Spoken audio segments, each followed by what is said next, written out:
Okay. So guys, it's been a while.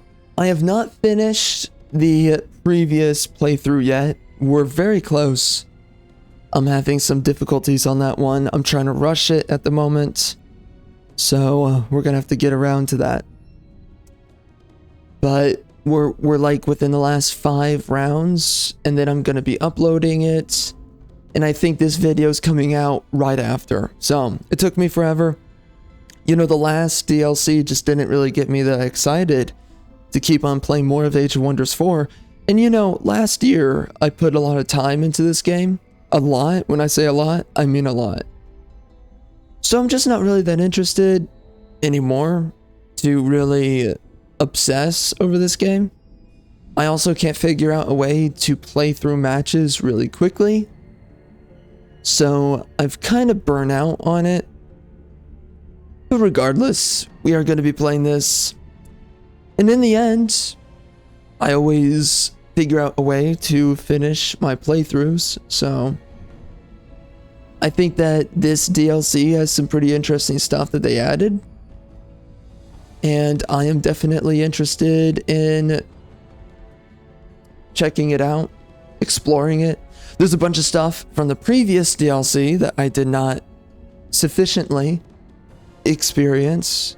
So we're here to do that as well. So of course, we know what the crystal dwelling is all about. I forgot about this. Let's make sure that we have the umbral abyss as well. We got the Legends of Mirda. It gives you artifacts, which are pretty cool. We of course have the 12 Seasons, which also gives you some rewards. It's the main reason to allow it, is just for the rewards.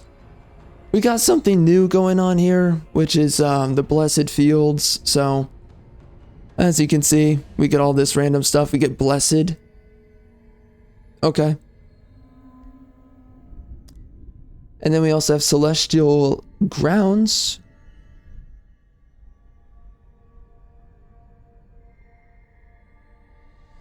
Yes. Interesting. Huh. Yep. Huh. Well, that's interesting. Right here. Let's check it out. So they kind of changed the way that the AI difficulty looks. Now it's forgiving, challenging plus, and of course we have brutal and all the other ones up there. Anyways, your journey starts here. I'm kind of becoming less, I mean, as far as I'm concerned, I'm becoming less creative with these names by now. We've just done so much of this. But of course, what did we do? The newest one, and we got to finish the playthrough on this guy, but the newest one that we're doing, because we barely checked out the giants, we're going to be doing a giant here, the Storm Giant. I think this giant here is rock. Yep. So we pretty much have the same kind of start out as we've usually done, which is Tome of Enchantment, but outside of that, I'm doing a Battle Saint. This is a new one. So we gather up fervor. We'll read it when we get into the game. Whatever. But they also added the Elementalist and also the Warlock. They decided to split up or do something to wizards. So I don't really know what that is, but wizards now, they're a mixture of those two classes, Warlock and Elementalist. Interesting. We're gonna figure out more about that. But anyways, my race is Alpha Malleus. Kind of intended to be expressed as Malleus. Moving on. We are Elysians, so we have winged ears. We have inner radiance. So it's just reflecting. We have spirit resistance, and then we reflect spirit damage. We have chariot mounts, which are kind of cool. So it reduces the members in your unit to 1. That's pretty cool. It's actually pretty useful in that sense, right? I mean, having less units in your stack is a big deal. So I'm happy with that. That's pretty cool. We're going to see how useful that is. What does it do to heroes? I don't know. And then we can also do griffins. And we might... There's nothing special about griffins, but I mean, I guess griffins are cool. This is the new faction, the Architect.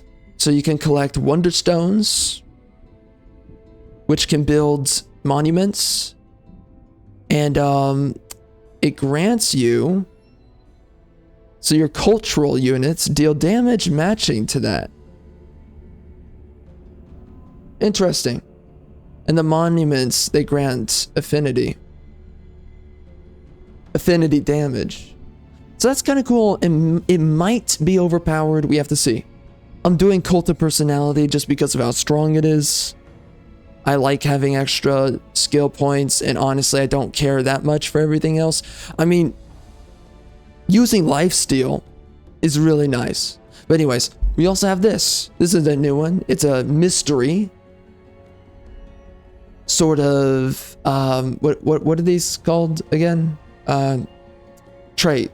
Cultural trait, or whatever. So we can select upon all of the affinities here. We complete a task, I guess, and it gives us a permanent empowerment to our units. There's two others that are like this. One of them gives us a powerful throne city, and another one gives us a powerful global effect. So that's pretty cool and pretty interesting. And then of course we're doing collector. So for the hero trait. So that's that. And I'm playing as a storm giant. So I look forward to it. I think it's going to be pretty cool. We're playing on very hard. We're doing all that crap. They changed how this goes now. So there's a lot more variability. I like that. Pretty cool. Yep. And everything looks right. So.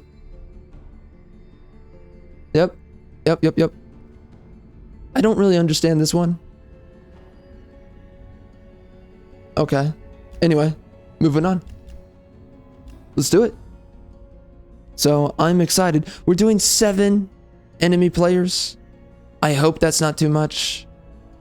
I forget on medium what my usual... I think I usually do actually 5 or something like that, but whatever. What? Oh, I renamed it, brah. Whatevs. Let's just get into it.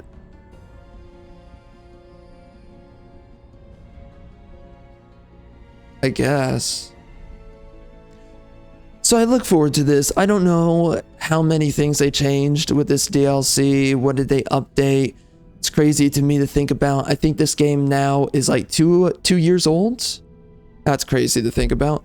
You know, I really want to get back into Stellaris. And I will say this, my biggest issue with this game, I like real-time strategy a lot more, where it's based on the speed of the game is based on a time multiplier like Stellaris, right? You can go at 1 times or 2 times speed, or I think even faster than that.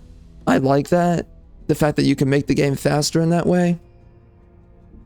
With something like this, it gets really difficult once you get into the late game to make a bunch of decisions really quickly to go into the next round. Like, one of the biggest issues all the time with strategy games is that the deeper you go in, it just gets very slow. It's a slog to get through turns, right?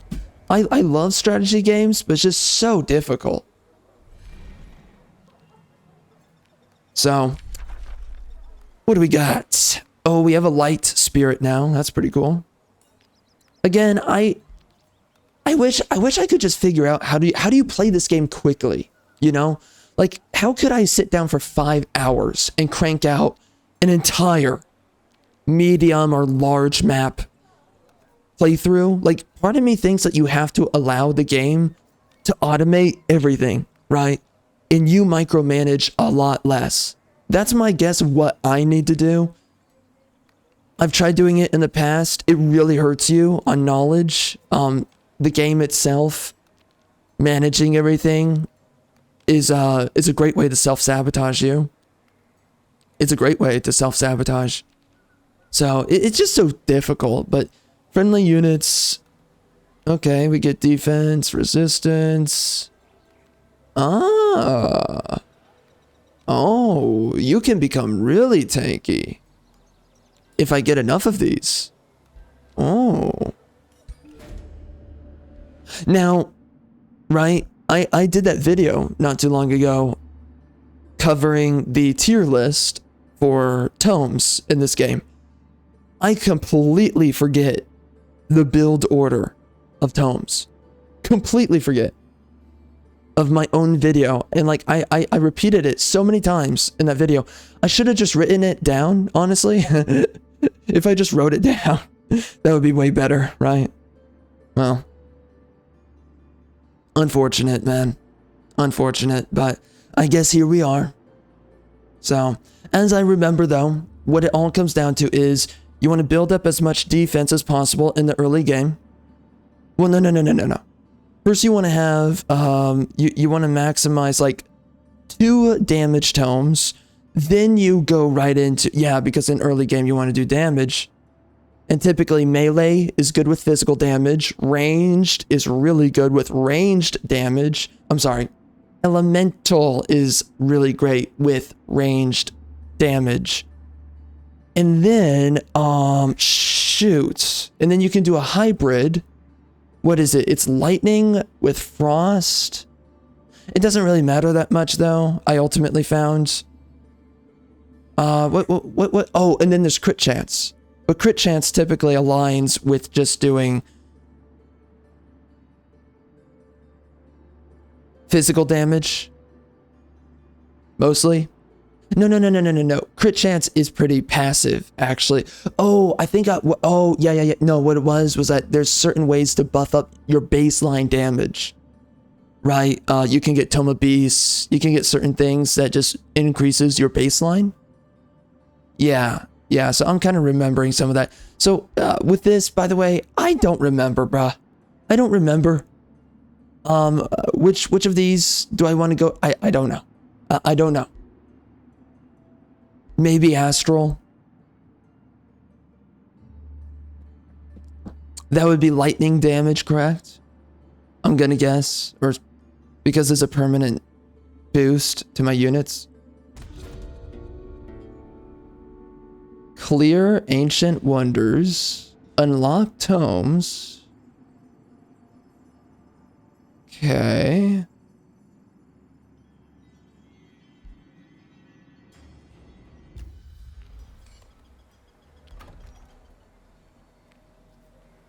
You have selected an army.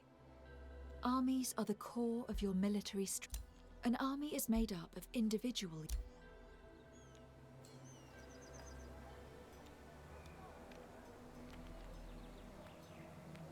Oh. Really? I can select? Oh. You can select multiple armies. That's... Oh, thank you. But like...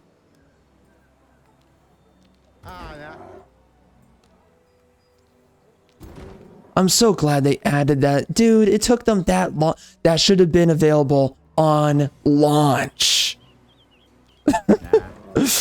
Jeez, man. Took them that long. That's bad. That's bad.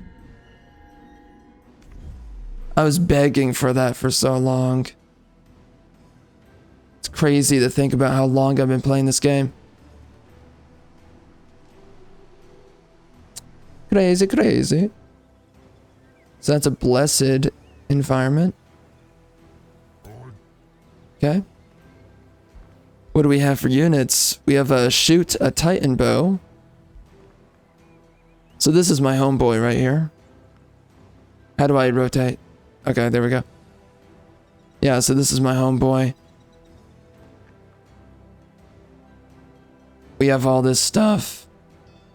Cool. We have this. Well, that's pretty powerful. Ooh. Okay. It's not too bad. Oh yeah, and they have the winged ears as you can see. The little wings. And I made sure that my people were white. White. White power. What is this? Okay, so it has a cleave. Interesting. What are we doing? Sundering blades, of course. That's always a great way to start out a game. It's just great damage every time you play the game. I mean, really, there's nothing better to get. And then perching arrows is also really nice. On top of that. Alright, what are we doing? So immediately, we should be building... What the mother? Uh-huh. Uh-huh. We gotta be building units. A cultivator. So this is what I can build. An earthbreaker and a cultivator. This is a tier 1 support. Well, that's trash. Cultivate shadow. Oh. Interesting. Oh.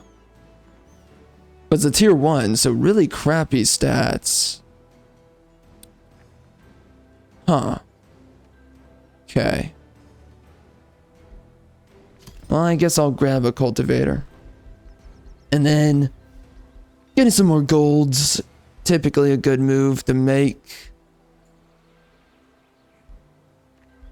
No, but you wanna get production first. That's what you wanna do. Queer. Okay. Let's just produce. Wait. No,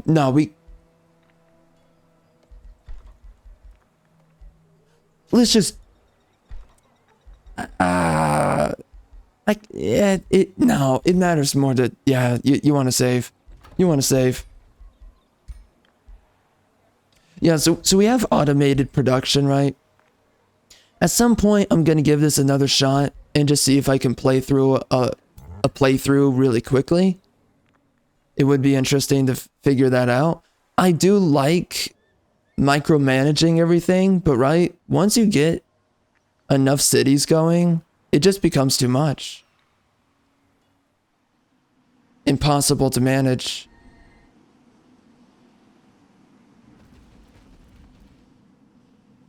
Ooh, I forgot about that. Bookman. That's right. Can I cancel this? Oh, yes. Yeah, and see, this is the other reason why I like this, because I can literally just recruit a homeboy immediately. Prospector's typically really good. It's still pretty good. It's a ritualist. Oh. Nah, son, a ritualist. I wonder if they buffed them though. I really want to do an elementalist, and I know it'll be stronger.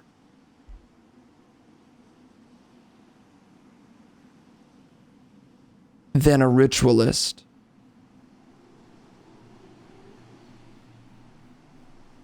Yeah, I don't. Oh, wait, you can get a class change in the game now. Yeah, that's right. So, this is not really that special. The chariot on your heroes. Yeah, let's just build this guy. What do we have here?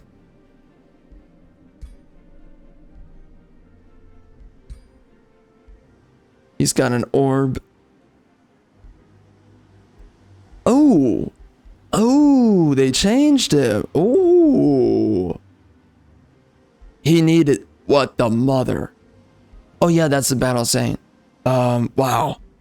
Holy. It looks different. A little bit. Okay, we'll look at the Battle Saint in a second here. But they changed this guy, so... Oh, wow. Obscuring and mist. Oh. Oh, wow. That's a nice one. Sharp Flora. What's Sharp do? Okay, Bleed. That's not bad. Cool. Immobilized. Weaken. Distracted. What is this? Life Seed. Oh. Oh. Cool.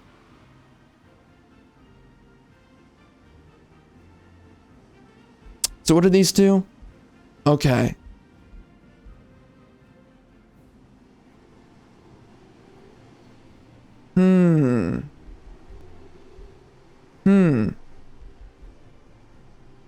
I already like this much more than what we had previous. This is pretty cool. Like, so far, I'm already down for it. It's not that crazy, it's just... Okay, so cooldown, alright.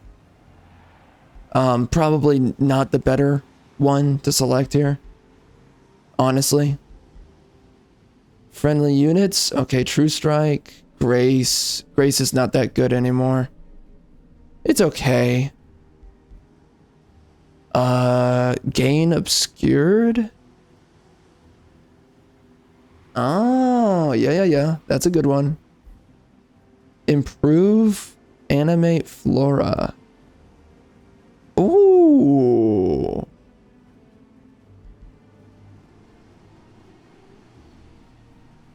Oh.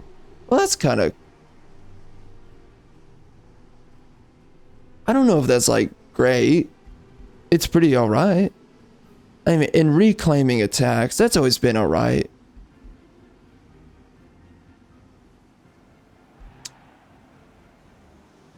The army has Swift. Okay. So that's the attack side. Now this is the healing side. 1 hex, heal, negative status effect removed. Got it. That's pretty nice. 2 turns. This is 2 turns too, but...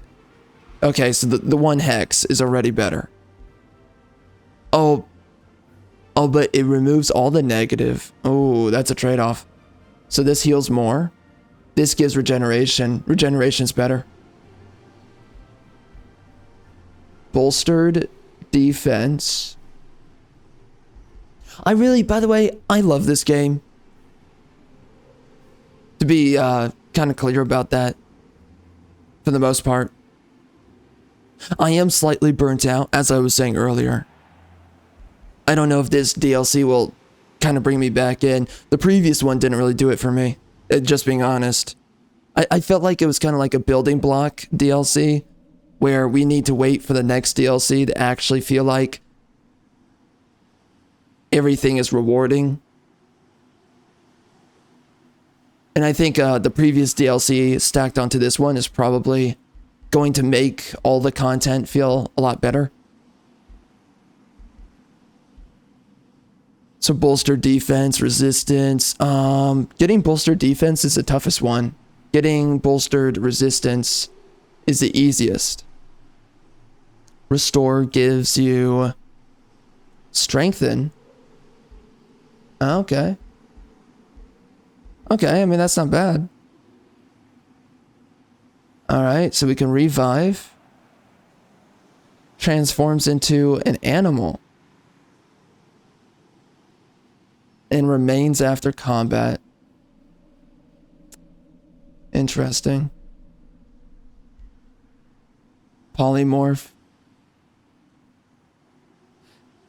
Has a 90% chance, but status resistance can make that a lot lower. Oh, I mean, it's good for what it is. That is a good one. Polymorph is pretty good, but reincarnate is probably that's better. That's better. That's if your own units, you don't really want to have units that die, but the reality is it's a pretty big deal.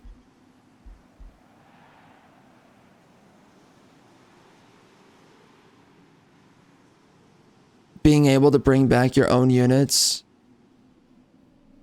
that's pretty strong. Okay, so another regeneration. That's nice.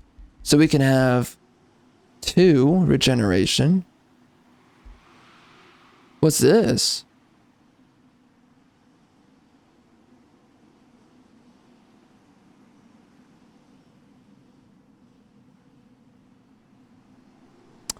Well, that's not bad.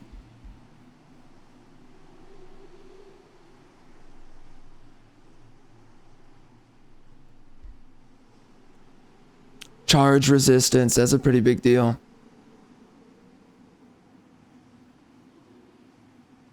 Oh, this is given to adjacent. Wow. Charge resistance for other allies?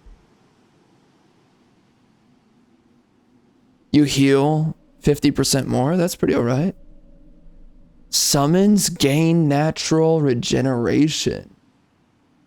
Oh, that's pretty nice. What's this? Everyone gains hastened. So very fast. And you get another retaliation attack, which is actually a pretty big deal. That's not bad.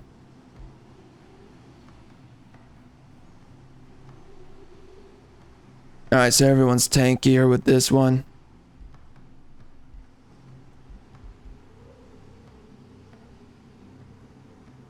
And everybody heals. Well, clearly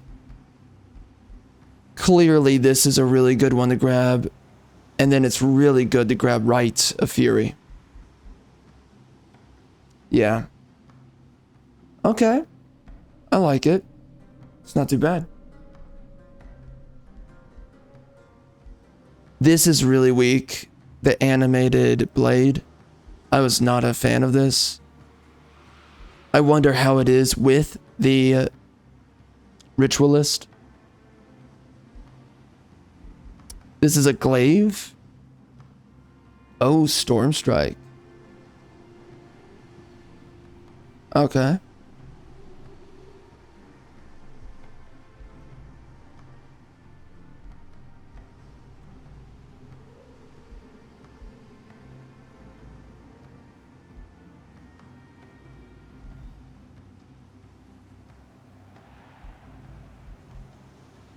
Oh, it used to be hurling. Oh, so it's hurl a rock. For the rock. Oh. Oh, that makes sense.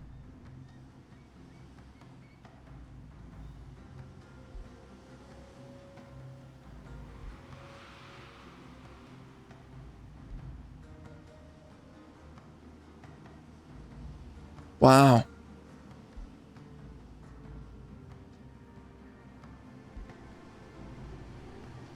So you can make it do a lot of damage.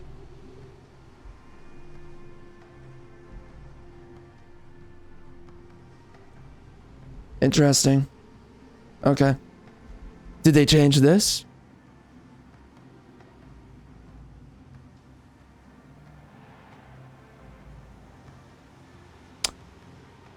That's not bad.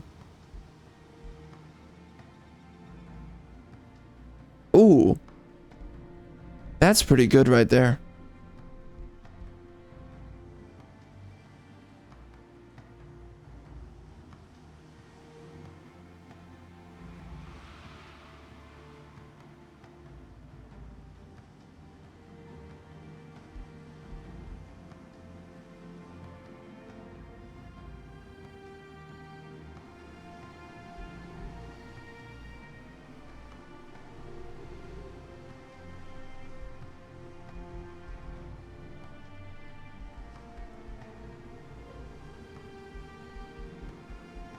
Okay.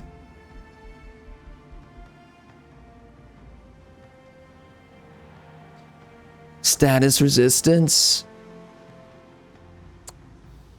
Well, that's not really that good. If I have status effect immunity rings.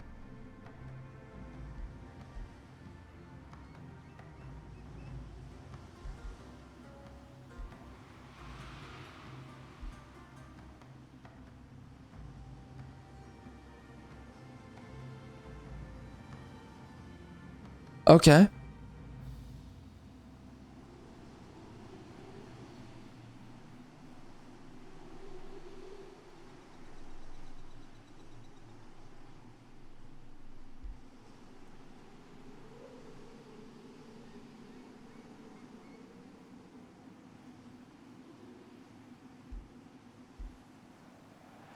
Okay, so that's a healer.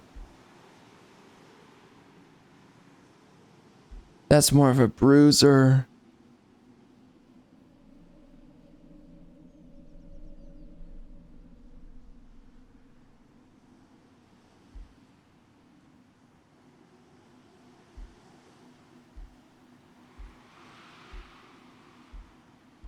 Why are these different? Huh?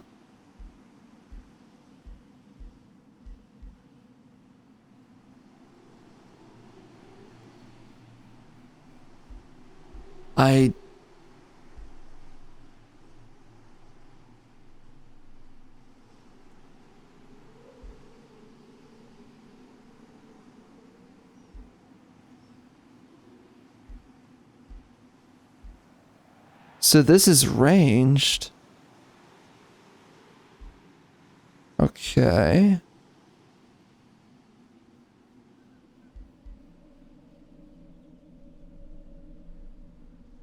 So this is about building a lot of fervor for your allies.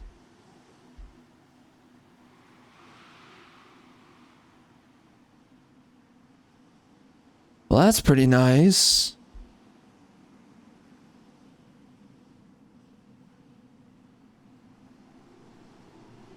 It's already easy enough to get fortune.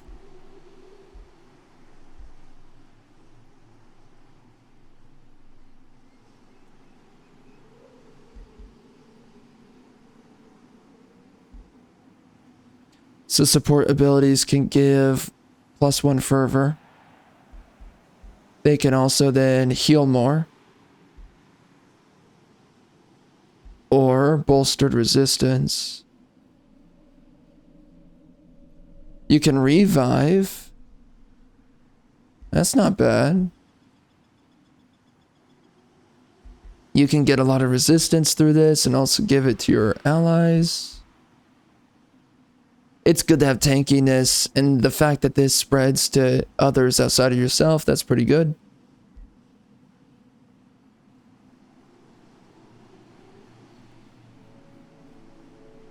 Oh, I already have this, by the way. Okay, so I might as well upgrade it. Okay.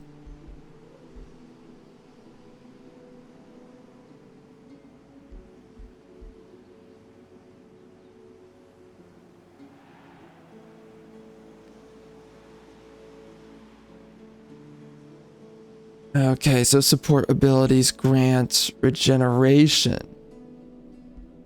Wait. What kind of regeneration?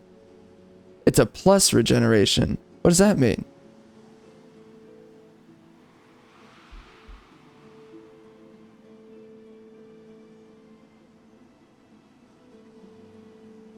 Regeneration per stack of fervor?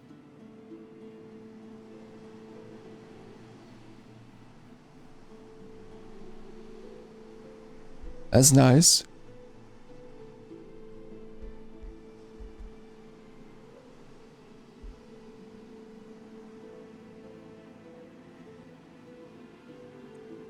A rebirth ability. Just build your unit not to die. Your hero.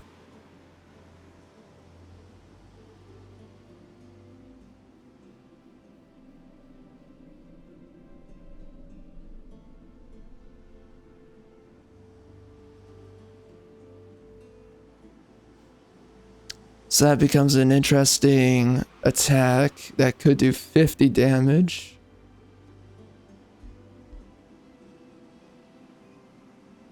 Oh, defensive master. Oh, that's awesome that someone else gets it.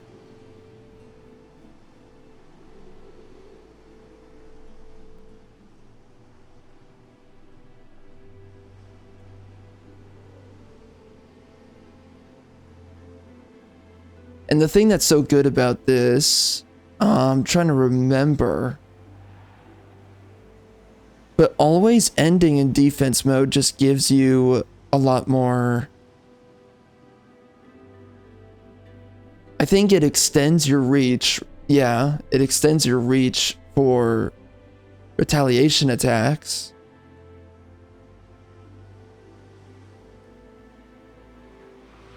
And that's really the most important thing, is just extending that reach. Yep. Immune to flanking. You get a lot of nice stuff. And of course it can be canceled out.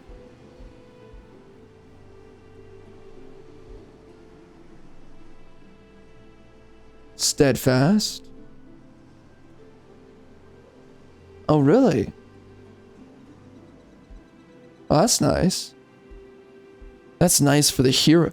Oh, if you have this, why would you need this down here?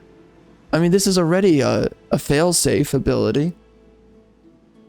If you build your units to be difficult to kill, you don't really need Immortal Saints.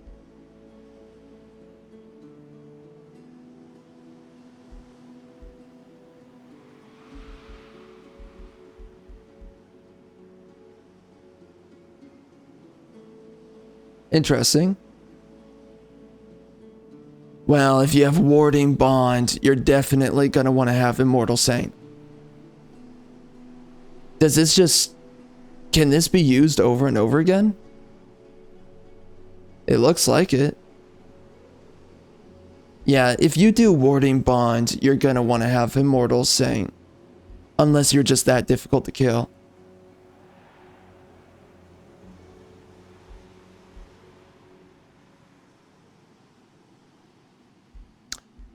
That's pretty strong right there. You can make it really difficult to kill this unit.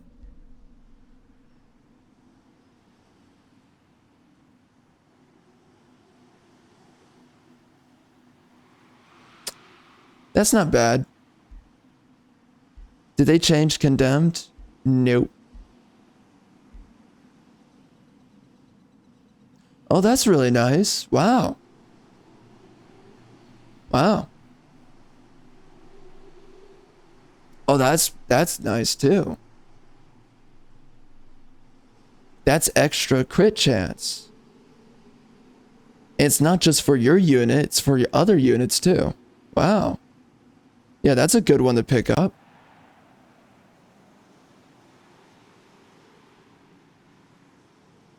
Okay.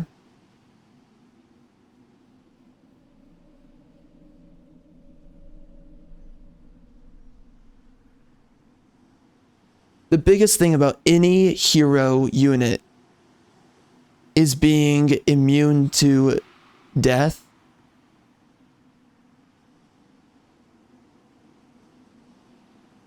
So that's the #1 thing to focus on before anything else, is getting defense, resistance, anything that buffs up your ability to survive combat. The second your hero goes down, that's where everything really starts to fall apart. Even if your hero doesn't do insane damage, them being up is just better than being down.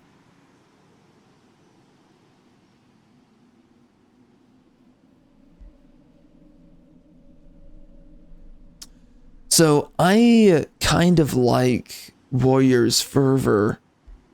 Because honestly, and I like that these are free abilities. This one's not. That's not good. So these are free abilities. So if I forego Cleric's Fervor, I forego Rallying Fervor, Bless, Healing Support,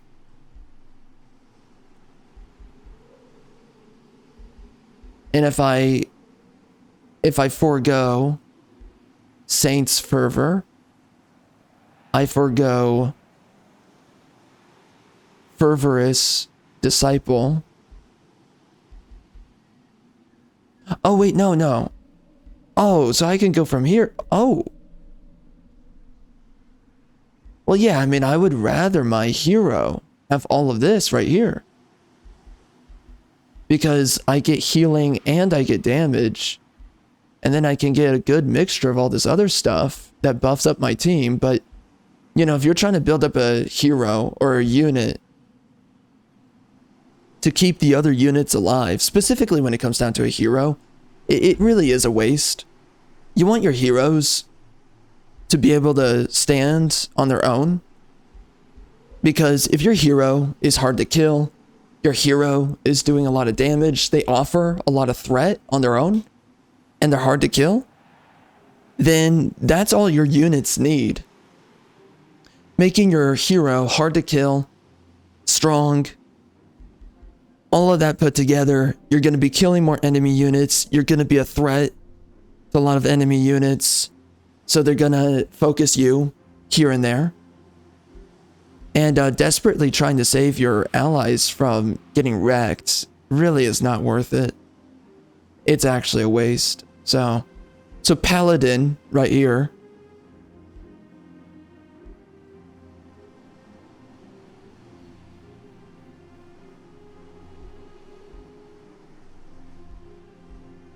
So can I get both of these? Why is it showing that it's unlocked? So can I get Cleric and Paladin? I don't think it works that way, but I mean, why would these be connected? Oh. Okay.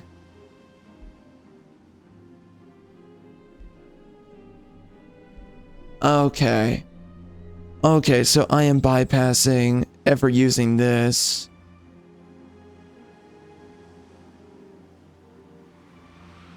Well, this is nice because every time you get defense mode, which down here, at the end of every turn, you can get defense mode immediately.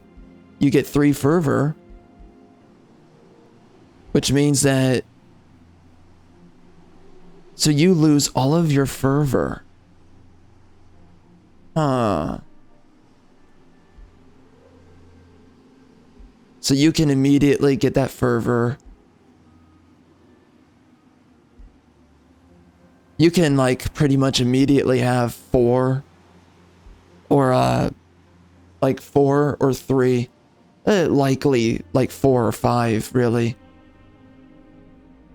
Fervor by the start of your next turn. But you're foregoing the support resistance here, and this is a pretty big deal. This is a really nice one to have. Man, that's tough. And you are choosing a direction. Because if let's say I do Cleric or Paladin, and then I go this guy. If I go this way, I can't go this way. I can only come down here and grab these. So I'm locked to this side if I go with Saint's Fervor.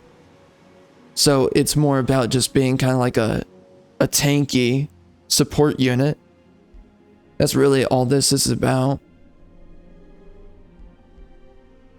You do get revive, which is nice. If I go the other side, I can get a little bit more damage focus. But it's more about keeping up my hero rather than supporting my team.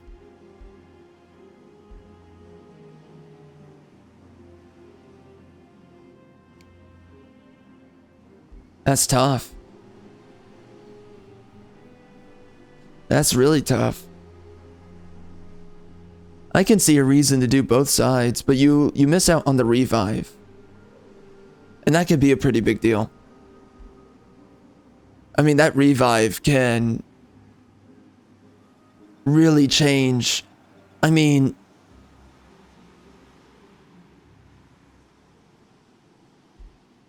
yeah, that could change the course of a combat.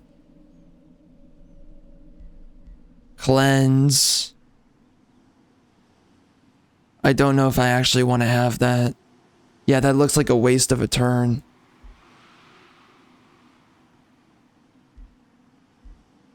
I mean, maybe there's... I mean, if I see that in combats, there's certain things I would like to dispel, then maybe it's worth having. But then another way we can go about this. So you can restore everybody on the battlefield. Oh, but this is what's difficult. Okay. So if I go with support resistance right here, this is pretty strong. But likely, you're going to want to go either this way. And this is a great way to give healing for all the fervor that you build. This is a great way of, like, in the early game, you focus on Paladin.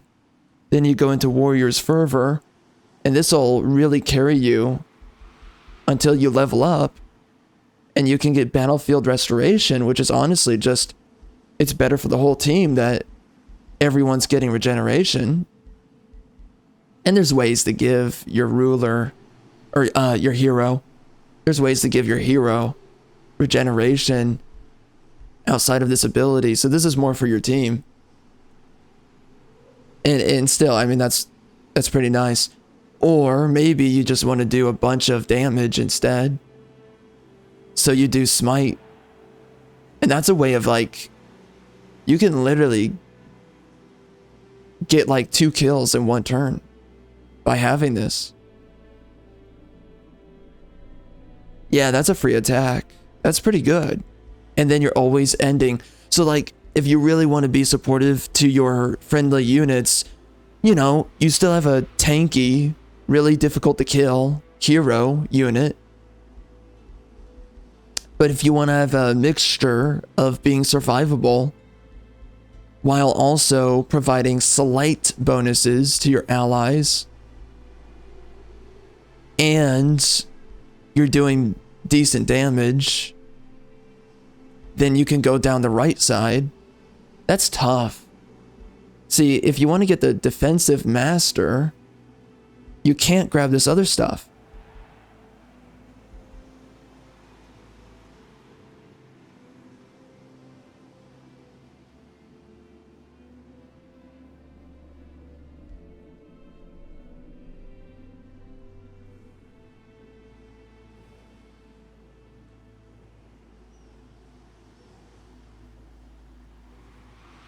Huh. Yeah, that's interesting. Wow. But it looks like you probably want to go Immortal Saint if you're picking up Warding Bond, and then that's really nice. I would say that going the Paladin side is probably the better one. Getting all this fervor for landing attacks and being engaged in combat.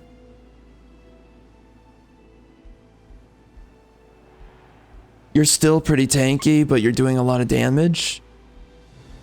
And then you get this free attack that you're building up. Now, if you go down this side, it's really easy to build that up. It's so weird. Because you could just choose to do Saint's Fervor. Instead, do this, which makes it really easy to get Fervor every turn. And then that just powers up your smite. But then you are sacrificing. See, you go over here, you're sacrificing this whole side of the tree.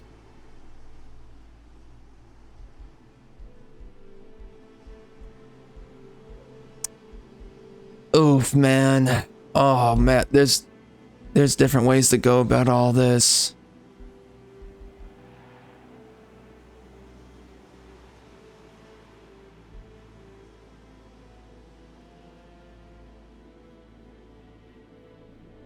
Landing attacks.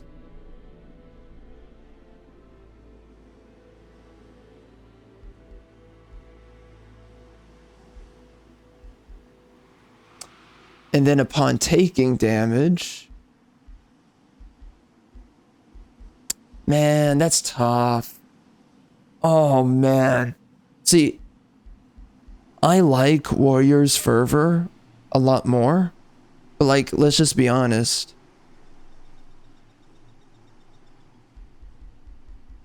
This means more in the late game. Smite is way better.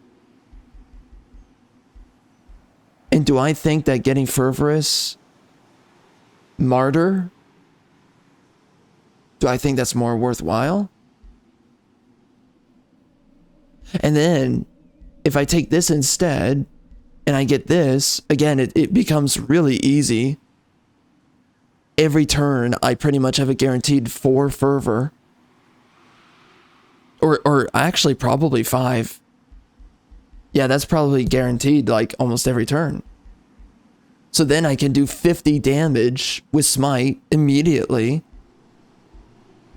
Every turn. So do I think that Martyr is really worth it? I think honestly this is better. Because also I don't want to depend upon getting damaged to get this. Even though it'll probably happen. But then I can also get resistance here. And then I can get... I don't like the idea though of turning my hero into a healer. I don't like that idea. I want them to focus on doing damage. But then I can have revive, which is really strong, and it has a cooldown. I think that's a big deal. So I can grant a bunch of defense to myself and allies.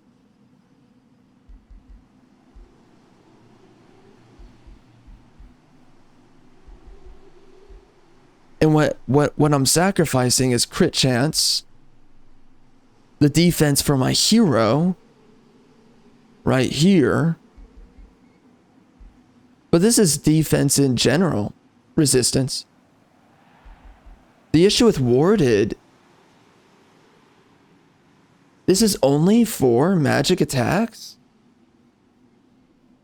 Yikes. That makes no sense. Why do you need defense? Well, you.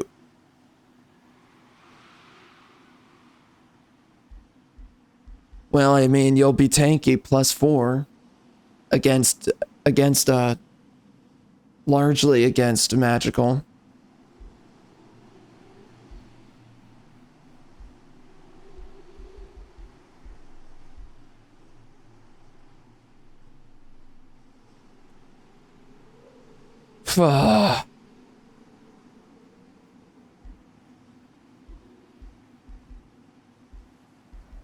Yeah, low key to me, it might actually be better. I think that Paladin is better. I think it gives you more fervor. But it's so weird. Because it really doesn't matter. I mean, I think it gives you more. So, I mean, it's just best to have more. It seems like going down this side is better.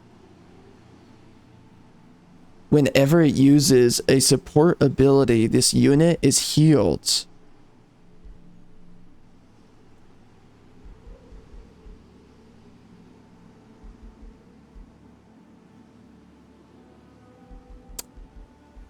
Huh.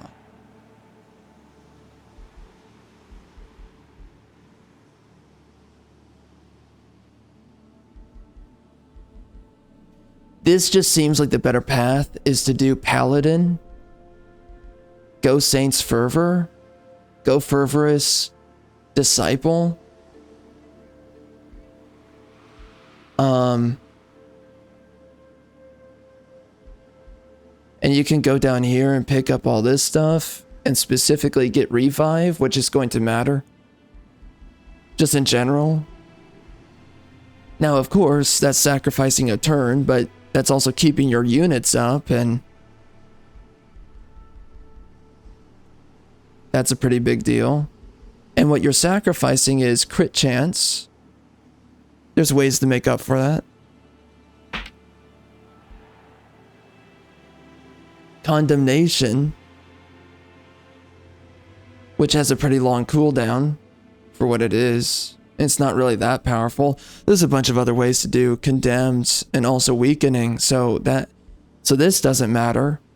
This is nice, but it doesn't make or break anything. Warded is really nice, but it's only for magical. And it's only for your hero. I mean, it's kind of hyper specific. Now this dispels, but I'm already gonna get immunity to negative status effects.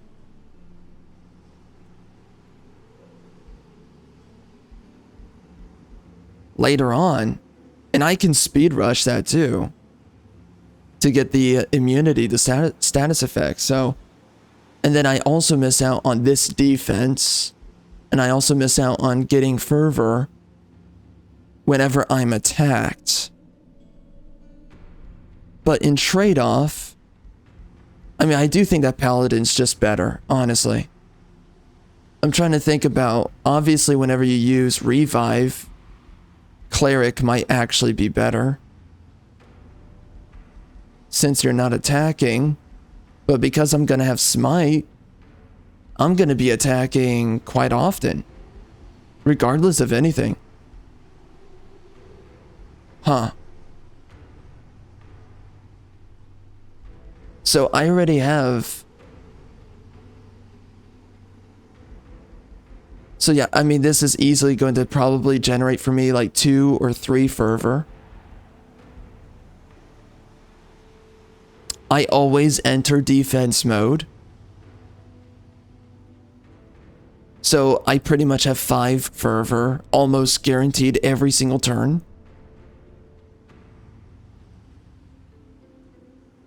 I don't think I need to do Cleric. I mean, I think early game, obviously early game Cleric is really good, but I think Paladin late game is better.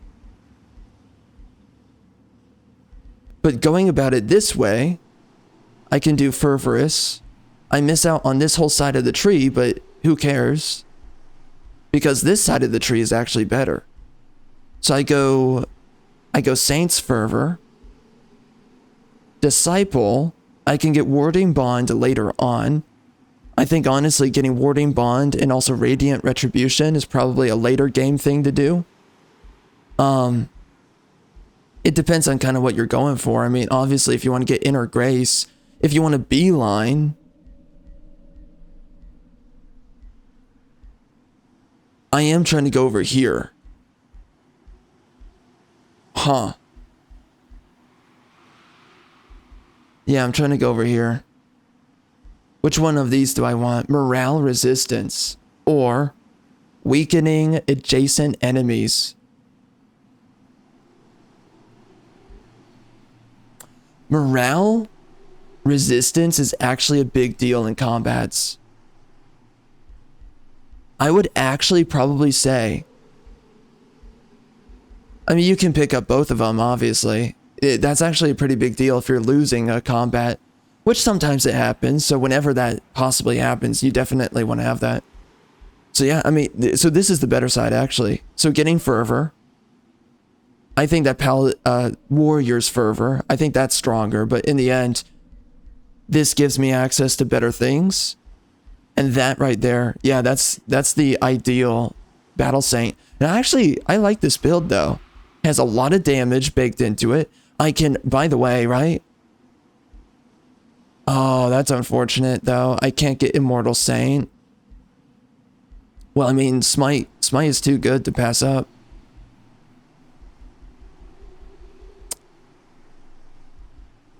Okay, yeah, so Paladin, Saint's Fervor, and then we go down here eventually and we grab Smite. And honestly, just beeline for it, too.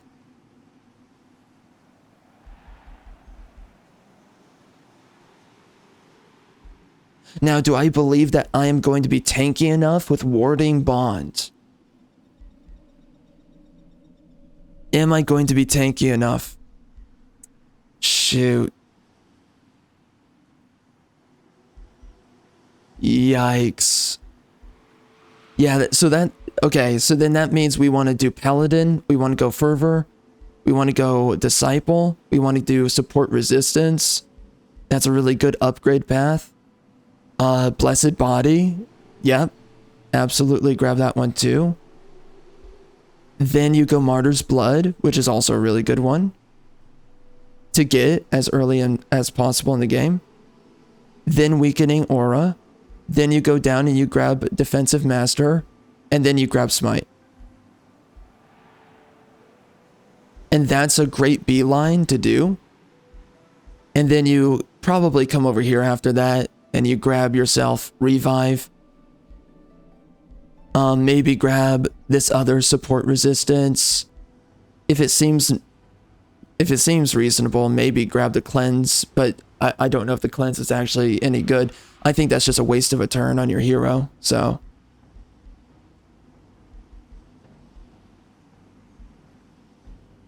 But of course with this build, you're already doing a lot of damage with Smite. So maybe it doesn't matter that much. And obviously Smite works really well with Condemnation, but the issue is that Condemnation has such a long cooldown, and there's so many other ways to apply Condemnation very easily, especially with the signature skill, the first signature skill here for Spirit. So that's already figured out for, I would say. Yeah, so that's pretty much the best way to do it. And then once you get revive, probably get the get spiritual guide and get support resistance, and then you want to get warding bond, then you want to get radiant retribution, defense, inner grace, and that's pretty much it. Yeah, that looks like that's actually the min-maxed battle saint right there. I like it. And with this, I can't tell. I don't really know. I think obviously rejuvenate is going to be simply better than restore. You're healing more units. Honestly, that's pretty important. Decompose. Destroy a target corpse and create a flora obstacle? Really? And then friendly units in 2x radius. Interesting. Well, that's kind of weird. Oh, that's weird.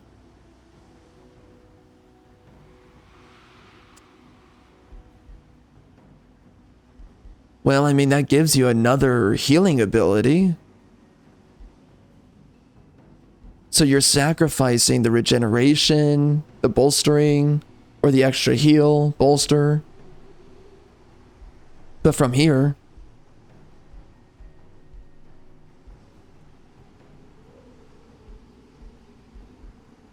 so this can give strengthen. Decompose is another heal that you can have. And then you can also reincarnate, which is, you know, I mean, that's...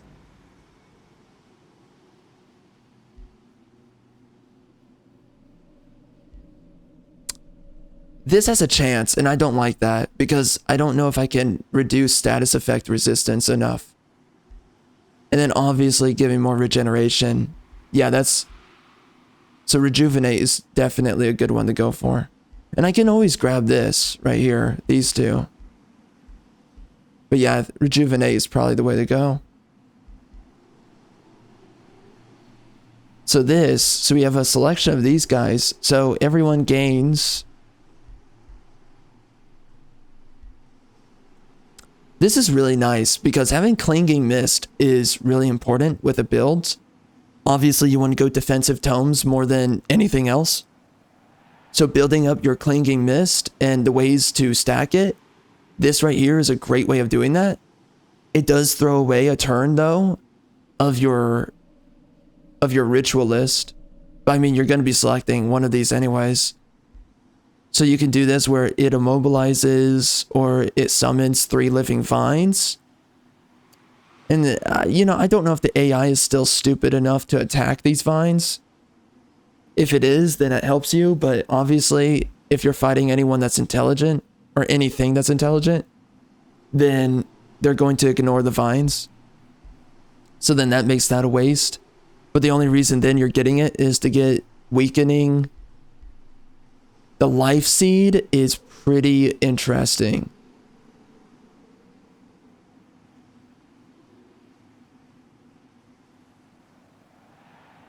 That's an interesting way of healing your units for getting kills.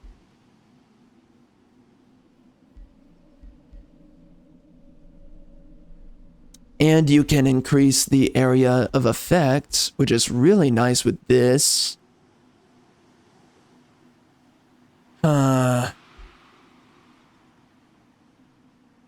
Well, this is... oh, man, that's interesting.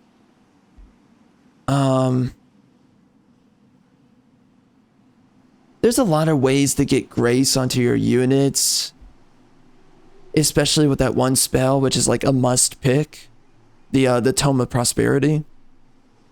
So I would actually probably say that Living Vines is better.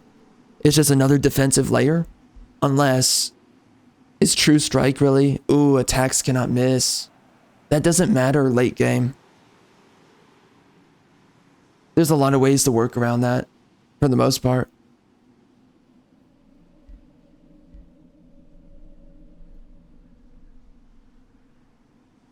So I would say that maybe, yeah, I think Living Wild Growth is best. You get access to all of these skills here. Oh, cooldown increases. 2 goes to 4. I don't think that matters though in combat, honestly. Obviously though, it might be better to have more. To have more mist. It sits there for 3 turns. And being able to place that down every 3 turns, because cooldown is 2. I think maybe skipping this is best. Because that cooldown, I don't think it's worth it.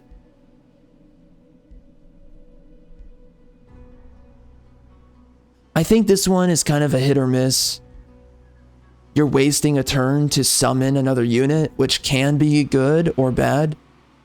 And it only lasts for 3 turns, so you better hope that they try to kill that unit instead of your other units. And that's what it is good for.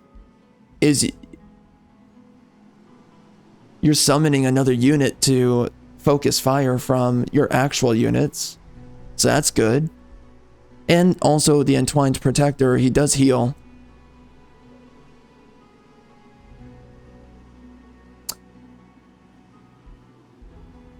He's a good enough unit that, yeah, that would be good. So yeah, going down the middle path, I guess you could pick up all this stuff. Right here, I really don't know. Reincarnate just looks better to me. But clearly with this build, I don't want to see my units die. I mean, but it can definitely happen. So maybe the chance to polymorph, because I am going to be doing a lot of condemning with my build, as I always do. So perhaps, and we have Sunder defense. So it might actually be pretty easy to polymorph. It only works for 1 turn. It's an interesting way to shut down an enemy that is otherwise strong, but part of me just thinks that reincarnating a dead unit, because it will happen. Target friendly corpse.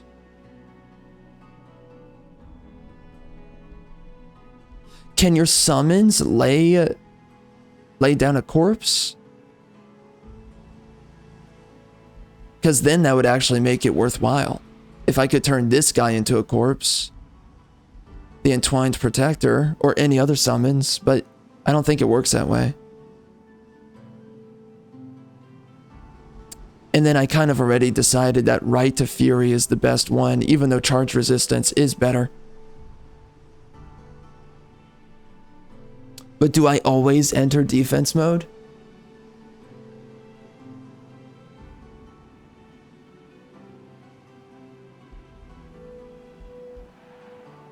I don't know. And also, I'm a ranged character. I mean, charge resistance is pretty nice.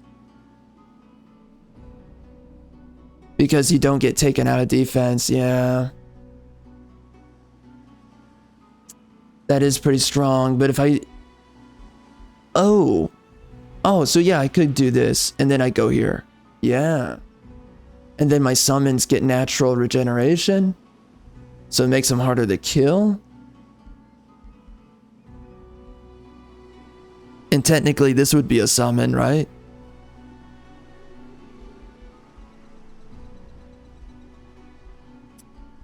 Oh, all of your summons gain that, I think. Wow. Okay, very interesting ways that we can make all this work. Wow. Okay. Dang, man. Well, that's crazy. That's crazy. Very interesting. I'm definitely... Oh, shoot.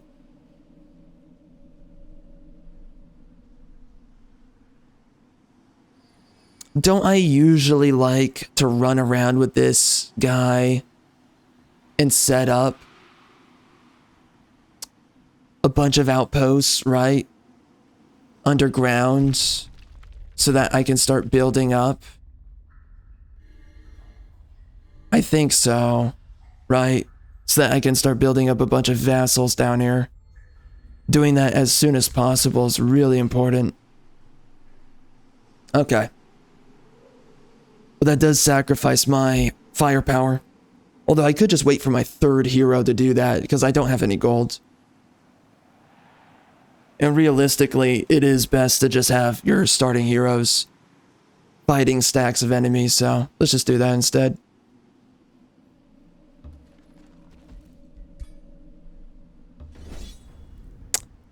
Love of God. Here we go. I still need to finish my other game that I'm playing right now, but we'll get around to that. I'm kind of oh, you know what? Before we do this, I want to look at this. So we have new tomes. Let's check it. Where are you? I do find the Tome of the Dungeon Depths largely interesting. It's a way of terraforming. I mean, it's not really a special way of terraforming, but it's a minimal terraforming. Or actually, I think it is just an outright terraforming, right?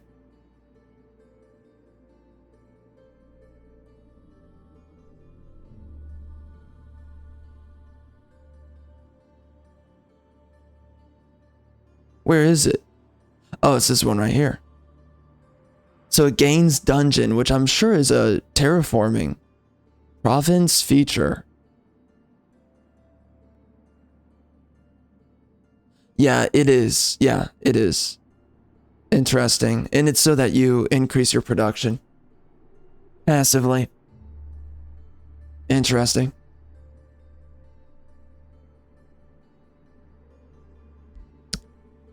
It's kind of optional, though. You don't really need to do it.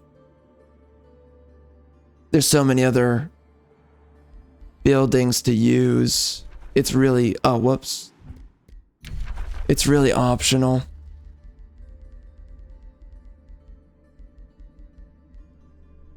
Yeah, so the Tome of Geomancy, I actually think that is pretty good.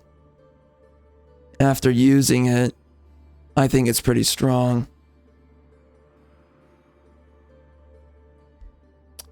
I can't tell if it's super strong, but it looks like it does increase your damage a suitable amount.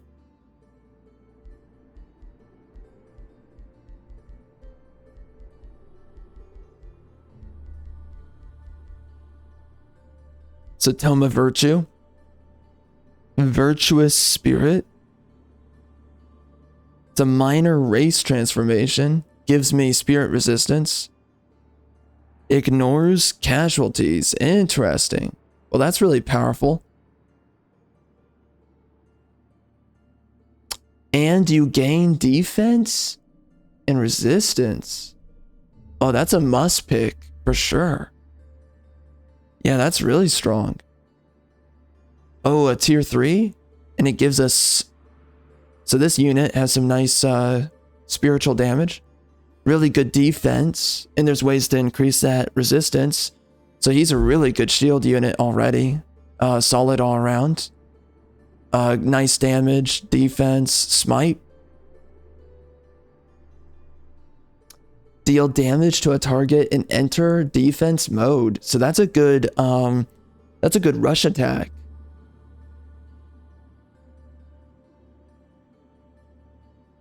And then you can heal a target friendly. Wow. This might be one of the best shield units in the game now.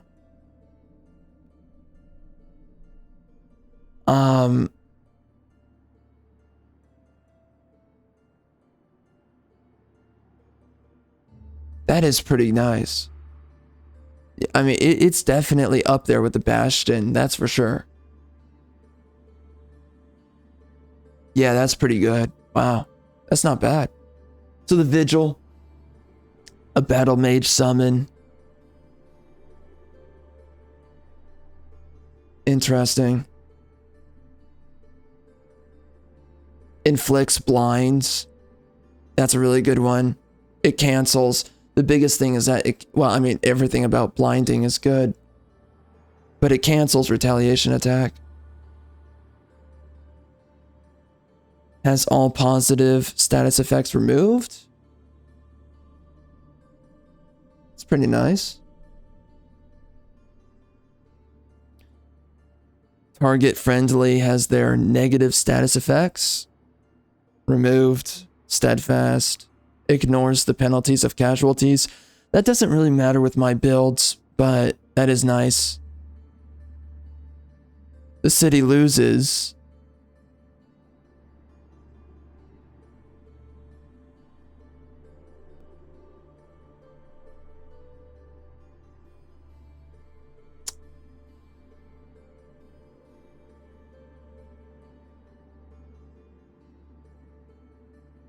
Huh.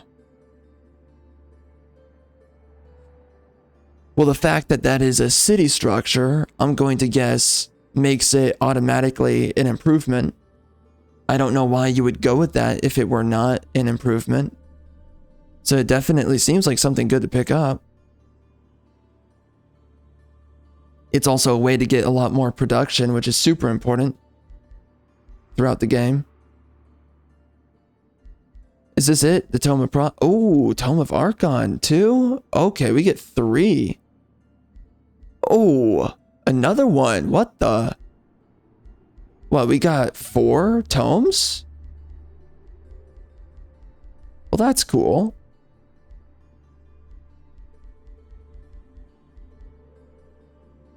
Battle Divination. It's a buff spell. Everyone gains some evasion. That's a big deal. Precognition.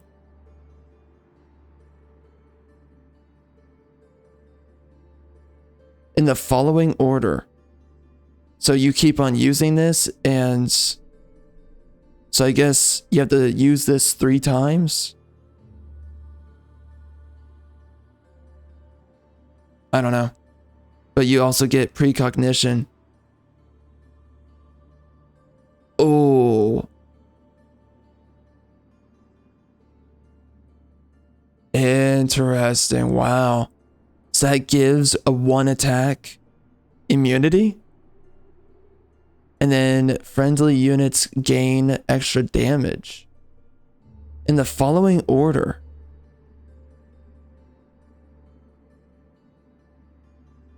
Oh, so it must be that you cast it the first turn. It gives evasion. The next one it gives precognition. Okay, that's interesting. That's powerful. Faded projectiles, it just gives critical hit chance. That's powerful. Wow. And faithful. And it gives faithful. That's nice.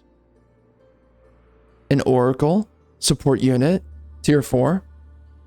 This is the highest tier support unit we've ever gotten, I think. At least racial. Oh, I think so.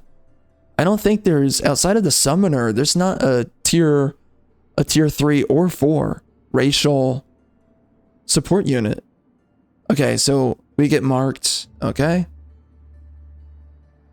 True Strike and Fortune, that's kind of, it's not really that great.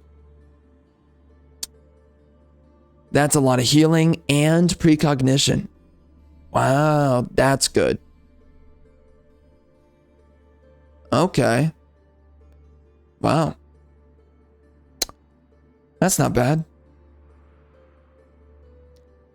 Siege Project. Okay. That's nice. Ooh. Well, this is really good on certain units that enter defense mode a lot. Interesting. Yeah, precognition. I mean, that's not super important most of the time, but with certain builds, that's really nice. Undead units drafted in the city gain natural regeneration. Wow. That's just good. We also get the Archon. Oh, no. We get the Temple of the Prophet. Oh, man. Oh, dude. Getting all these synergy bonuses is getting more and more demanding. It's really good for generating more knowledge, but it's just getting so demanding. Like, I don't know how we research all of this in one run. It's getting a lot more demanding.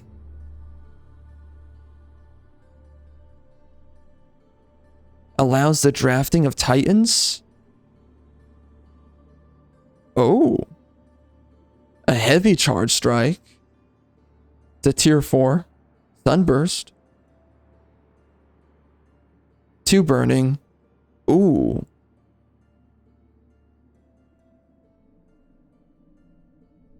Oh. And it's free. Well, that's a good unit. And it's a teleporter. Okay. Well, it's becoming more and more difficult to, I mean, it's nice. We're getting more special provinces that are good to use.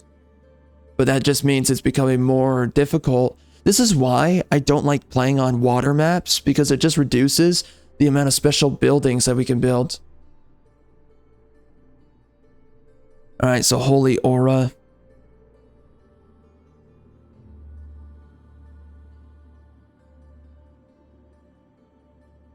So this is give... Ooh, skirmishers can have this? Shoot. Oh. Shoot. That's pretty alright. It's not too bad. It has a nice mixture, a good mixture of positive effects. Another minor race transformation. What did I say in my tome video? Didn't I say that, like, buffing out on as many minor racial transformations as possible is really important? Didn't I say that?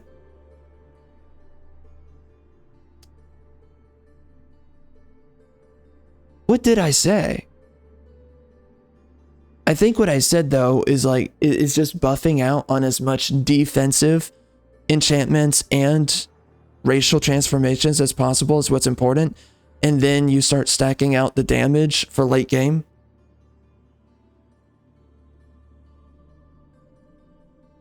And typically, right, how it works is that you just want to do like, well, the must build tomes, they already give you damage, so you don't actually need to go out of your way for anything. So yeah, it all just comes down to going out of your way for more defense as you're building out, and also once you get into the mid game, also building out more research. So focusing on both more research and defense. But in the early game, you pick up those must build tomes that give you more damage right away, is what I said. Roughly speaking. So at the start of each turn in combat, dispel 1 negative status effect for your entire race. If the negative status effect removed had a positive counter, gain the positive? Jeez. It's incompatible with Umbral Flesh and Gloomstrider. So it cancels both of those out? Oh, that's a trade-off. I mean, Gloomstrider's pretty nice. They definitely nerfed it in the past.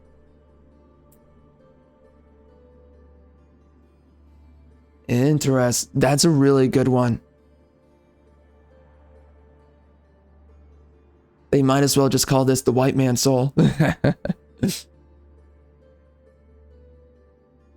So target dead, non-hero, and non-celestial unit revives as a vigil under... Okay. And that's a tier 3 summon. That's pretty nice. It's just any dead unit. Okay. On revive, all friendly units. That's not bad.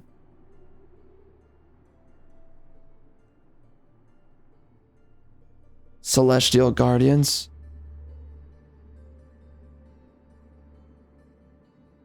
That's nice.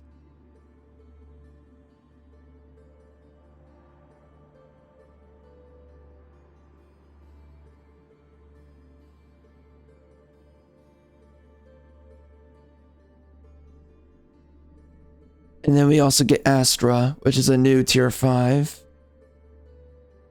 Melee attack.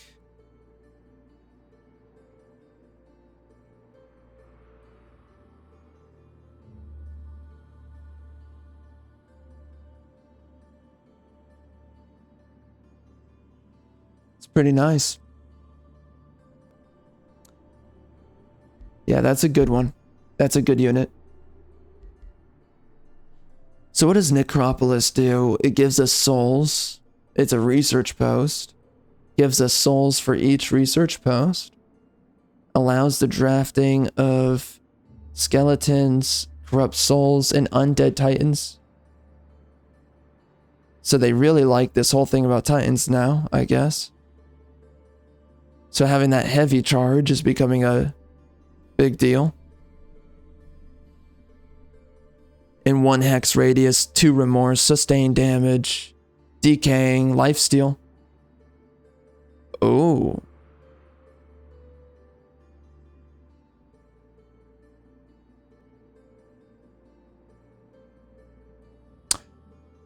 Okay. That's kind of interesting. Ah. All right. Target friendly unit gains. Undying. Armor of Despair.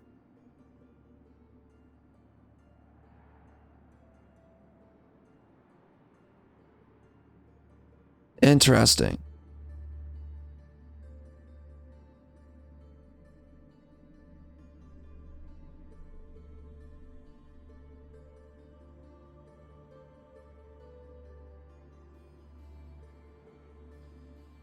Enemy units in a 2 hex radius.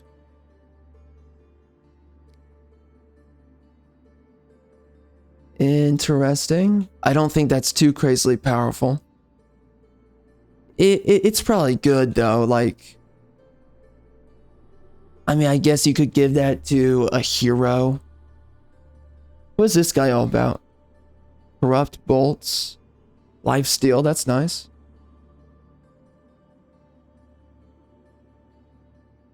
Ooh. Well, that's pretty good. Ooh.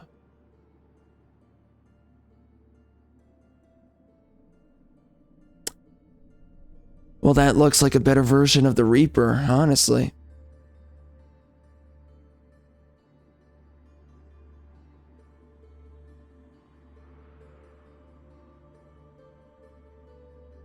Ooh.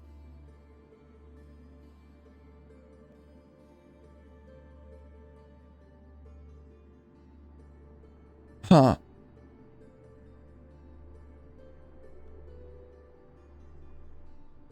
Well, that's pretty nice.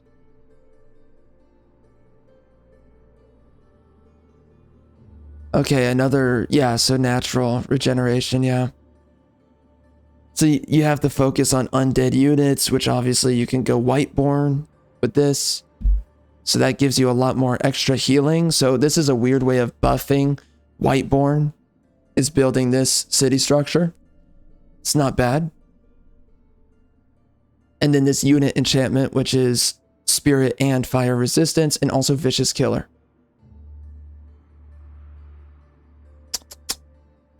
Interesting. So if you want to focus on an undead build, this is a nice little buff on your undead units. So this definitely helps out the undead build path. It gives it a slight buff up. It was kind of needing it. I mean, Whiteborn is kind of being pushed down a little bit in relevance. So that's definitely a good improvement. Whiteborn has always been a good one, regardless of everything. It's just that it's now becoming a lot more contestable. What are the best options to go with? It looks like they didn't really try to add any new major racial transformations. So there is that.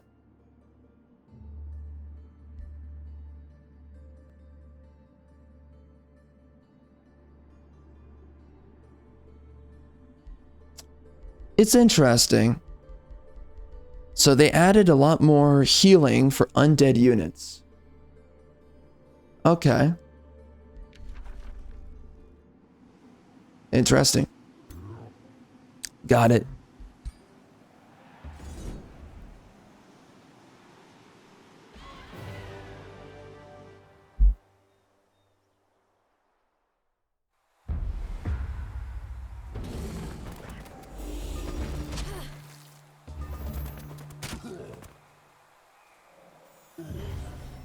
Man, I am so out of it. It's been so long since I last played this, but yeah, we're getting damaged pretty intensely. Resilient Incarnation. How do I get that? I don't fully understand. But yeah, wow, they're doing a lot of damage on me. A lot of sundering. Poison. Yeah, that's not fun.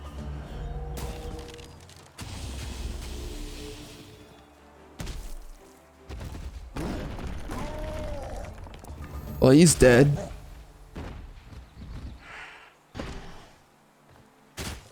He's also a battle saint, so... I wonder if they made changes to the spell blade, because I feel like they needed to. I don't think that class was exactly what it should have been. I think that the Death Knight, definitely decent. Man, there's so many tomes to get now. That makes it so difficult to actually make a decision.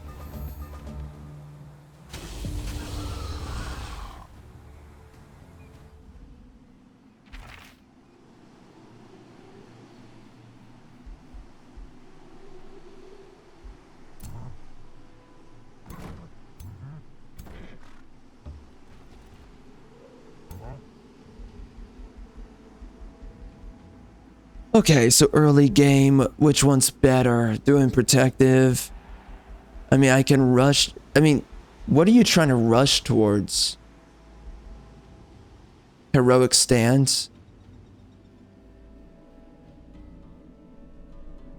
That's more of a late game thing. Polymorph is kind of interesting because that's more of like shutting down powerful enemies, but that's kind of up in the air. Having healing's always a good thing.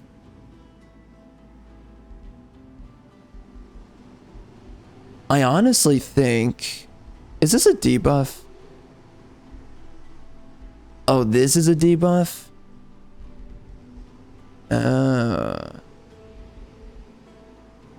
Attacks. So my attacks do Life Seed.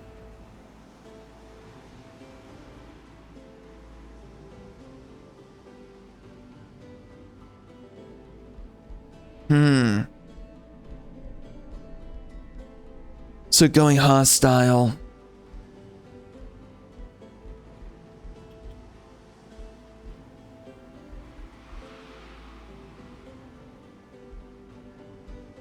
So this has defensive. It makes it way harder to attack my units if I do this. But this is a wider attack, which could inflict life seed, which if I get kills, it grants a bunch of healing. That's an interesting trade-off right there. But yeah, I think speeding for this, and also getting swift. Being slowed is actually a pretty big deal. So yeah, having swift is good. So I think bum rushing down here. So we get living, wild growth. I think sticking with protective is pretty good. We rush here. Makes me a little bit more formidable in combats. We come down here. Oh, and it gives strengthen. Well, that's not too bad either. See, this is why it's better to have that shorter cooldown. That +2 is just, no, it's not worth it. Because I can give extra strength every 3 turns. That's pretty nice. So anyways, rituals, and then we go down here. Yeah, so if we speed all the way down here, I can get myself hastened. I can give my allies protective wild growth, which gives a lot of stuff too. Eventually get life seeder. And I don't really think that this is worth it.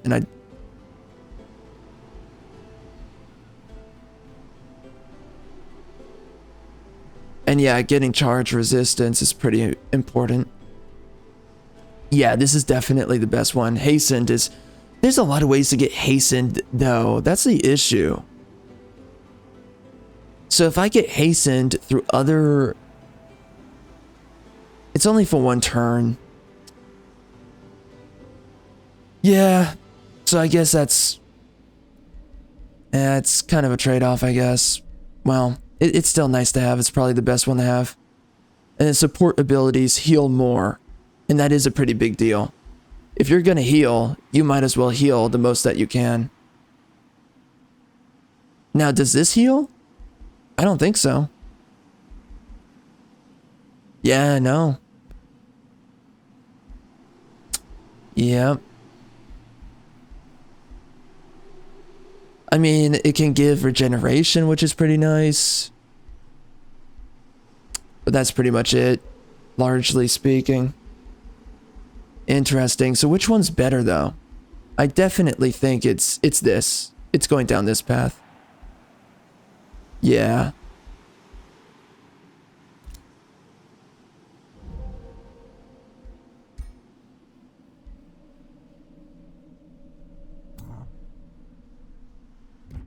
And we started with the item forge, which I'm pretty sure does not matter. I wonder if they added anything here.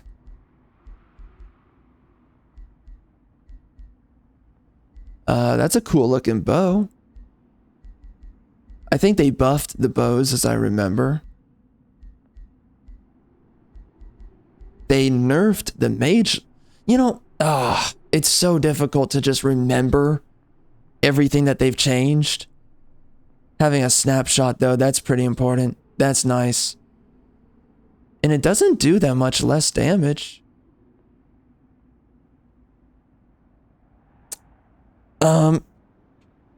What did they nerf about this again? I totally forget. What was it that they did? No idea.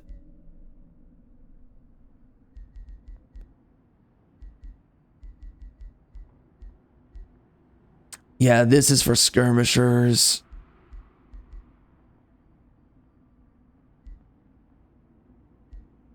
The sword and kunai, they cancel out having a mount, but your ranged attack...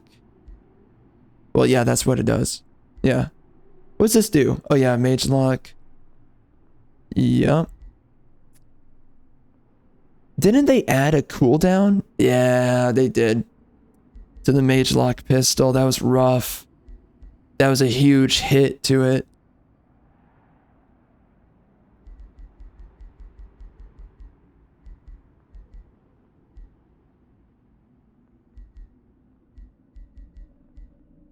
Interesting.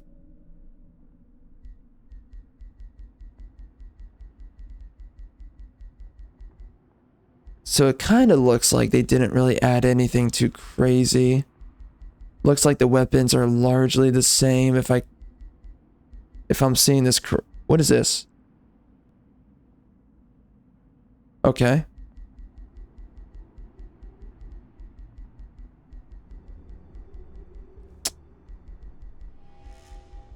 Yeah, I don't know if fist weapons are really that powerful. I don't know if they nerfed them or buffed them at all. Oh.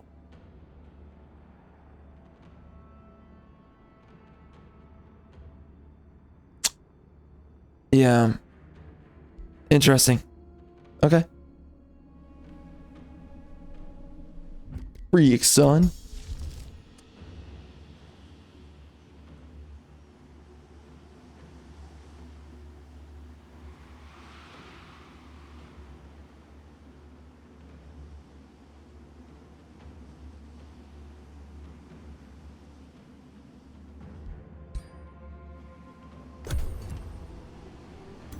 Well, I'm definitely interested in what we achieve in this playthrough. I don't know how difficult this is going to be. And I don't really know what my upgrade path is going to look like. Architects can build monuments, powerful province improvements dedicated to the affinities. Oh, cool.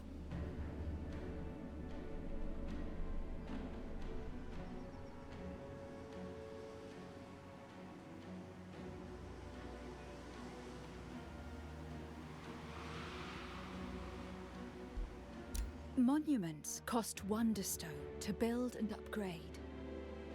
Wonderstone can be obtained from magic materials.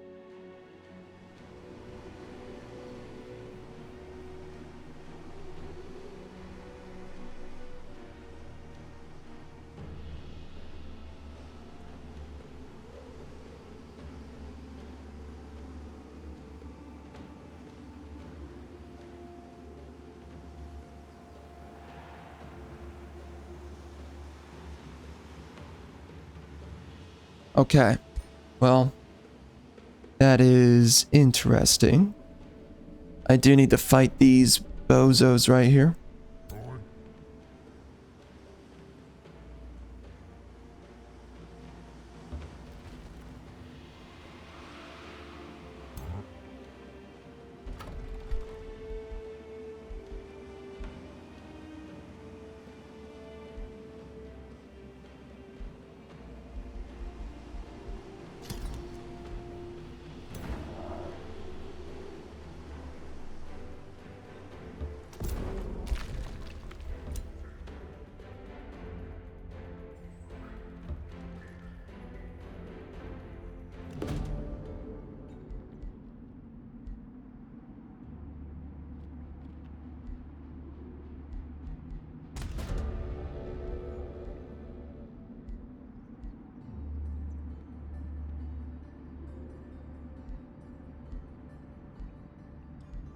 I don't know if I can do a challenging quest yet. I'll just do a basic one. House of Hunger? Well, that sounds different. It probably is not really that unique. So we have to rush down there. Yeah, that's it's difficult enough.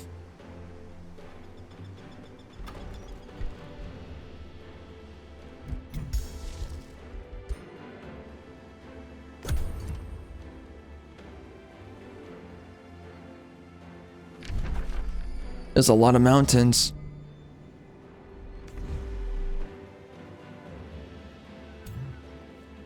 We gotta heal up for one more turn.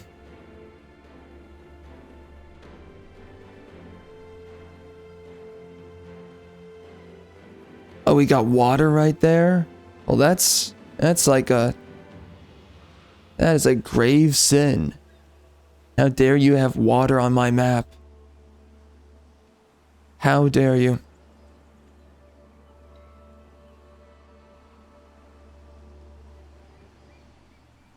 I think I want to go attack these guys next.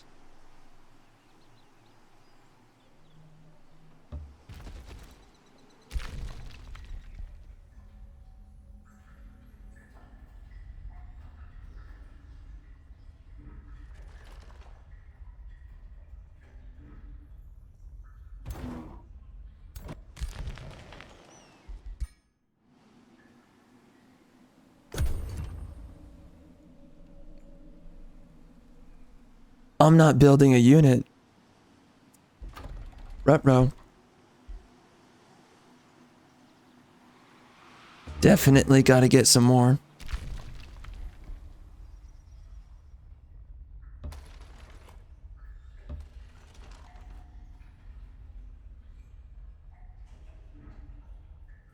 What is that?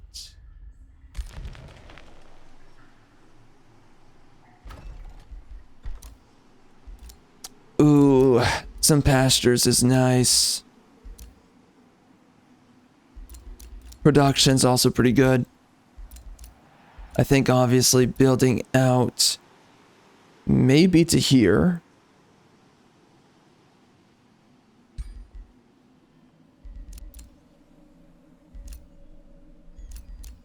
Production's a pretty big deal. But building up here gives me roads, which makes it easier to expand. But we do want to go down here, so I'll just do this.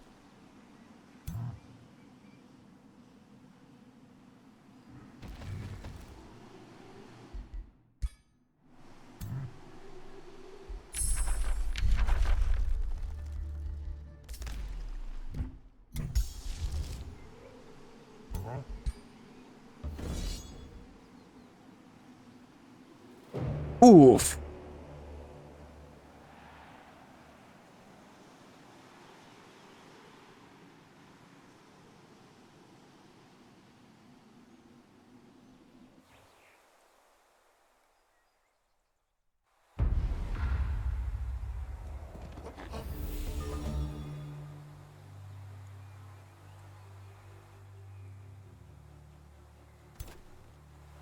Oh, what? I'm doing a retry. I thought I did a replay. Rut-row Pinocchio. Interesting. Very interesting. Indeed. In freaking deed.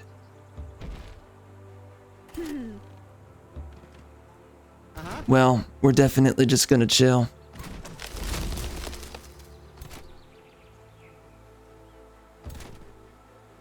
That'll be good.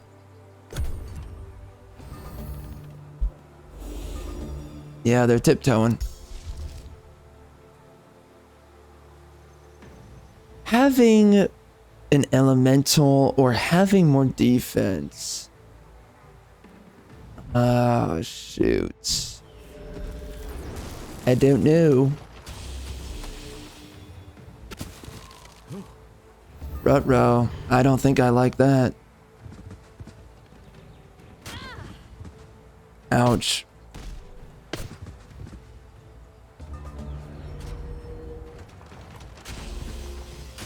Oh, bruh.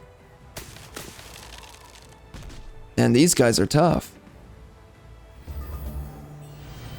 Yeah, we're not exactly doing well. Yeah. I don't know about that.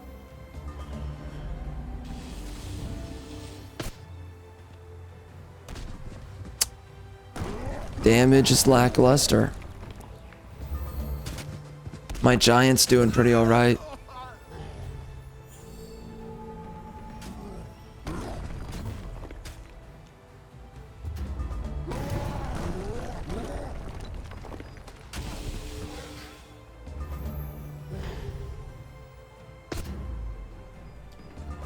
I wish I had some more healing in my builds.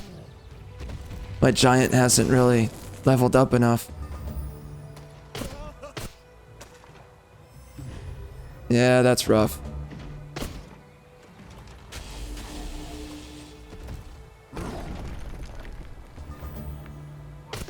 Man.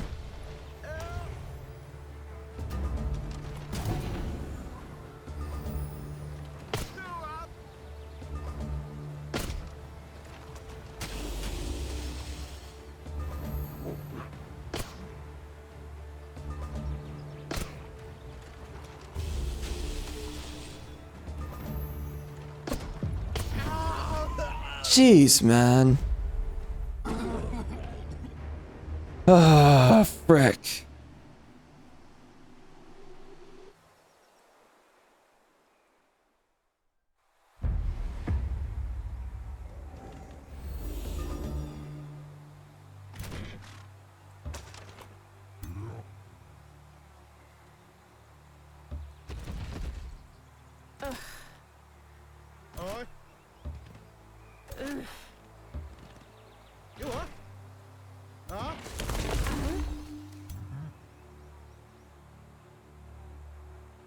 Oh, really?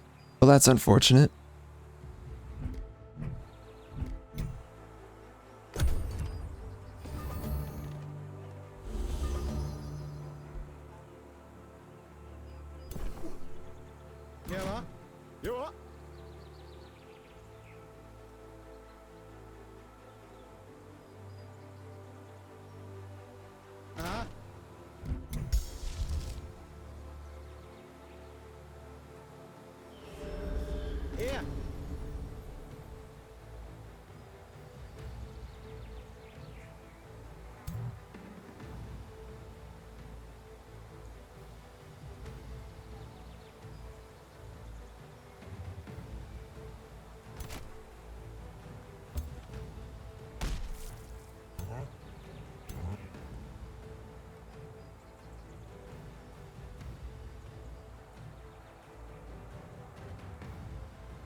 Yeah, that's pretty tough. Frick.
Oh man, they're definitely tough to fight.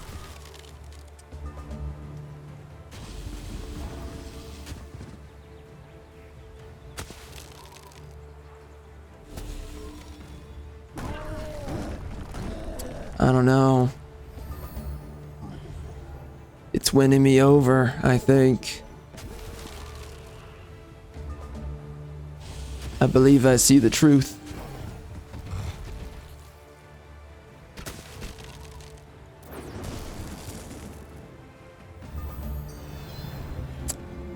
Yeah. Yeah, I think I'm seeing it. I think I need to make some vassals and use some of those supporting armies.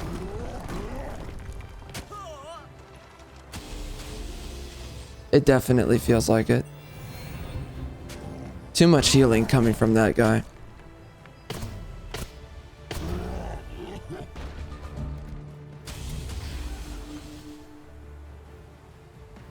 frick.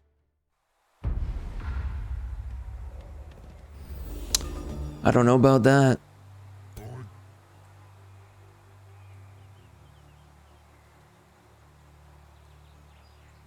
Taking out the support unit, pretty important.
We might turn it around. I'm not really certain about that.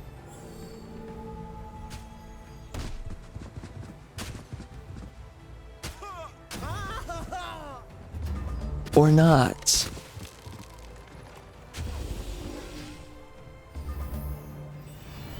It really seems like taking down that support unit is really the biggest issue. I wonder if I can figure this out. It's a big question. Let's see. Yeah.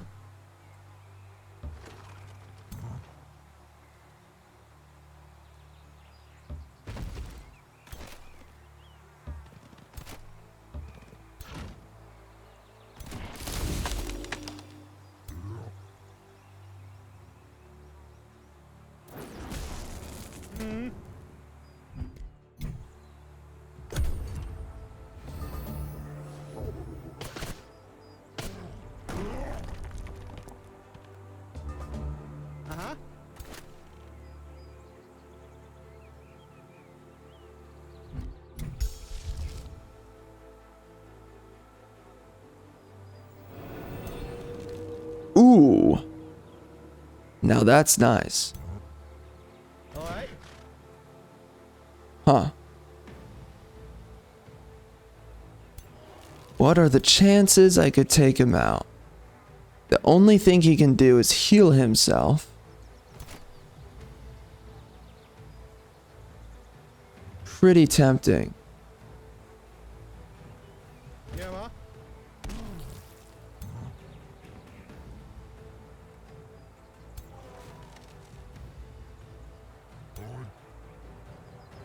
I wonder what I can do here. I don't know.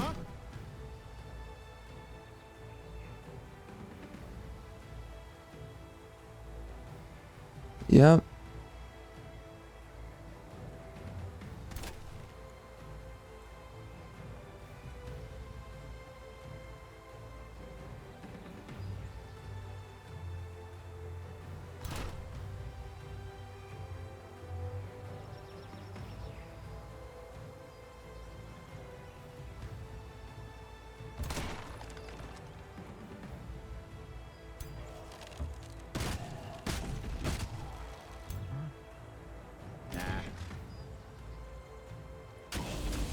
Oh, that is so close. There is just no way. Wow. Well, that blows. Dang it. Yeah, that's unfortunate.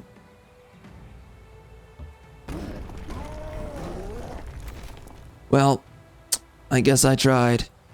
Yeah, there's no reaching him. I'll just do this. F it. It does enough damage, I suppose. Should have done it earlier.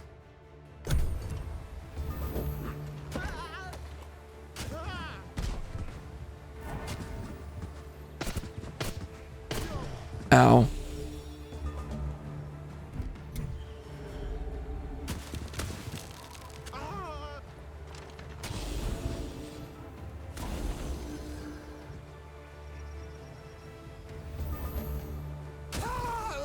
Well, I took out the healer, which I think is probably the most important thing.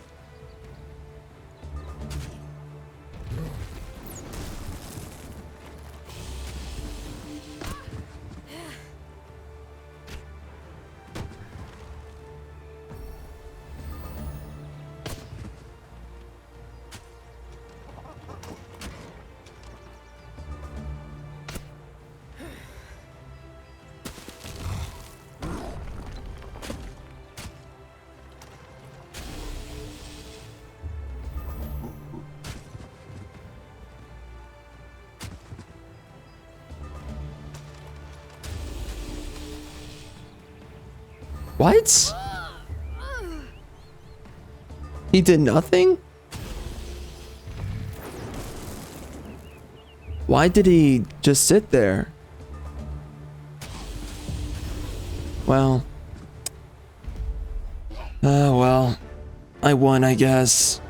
Whatever that means.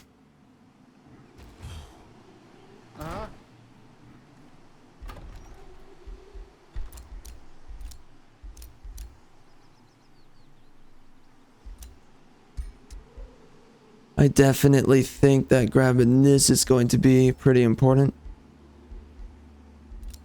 What am I looking at upgrading next? Well, we're definitely doing a forester. Yeah, we already skipped the one for the farm. But this definitely gives us a lot of food.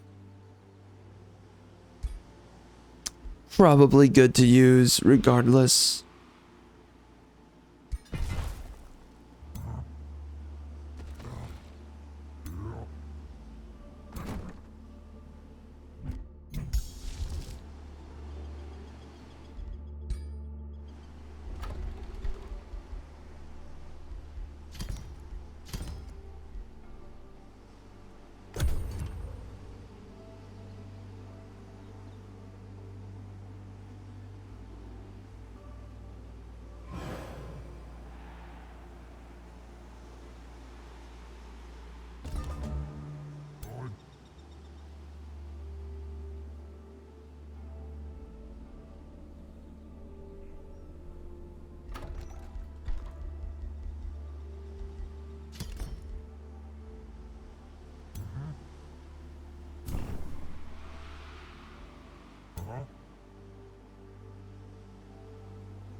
You know, the main thing I don't like about playing on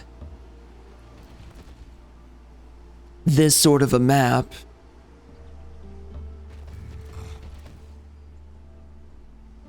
it's medium-sized, 7 rulers.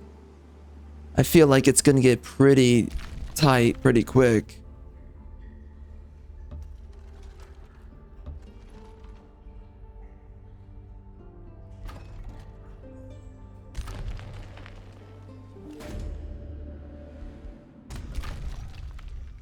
So we are at war.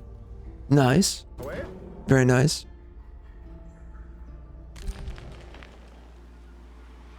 It's good to see.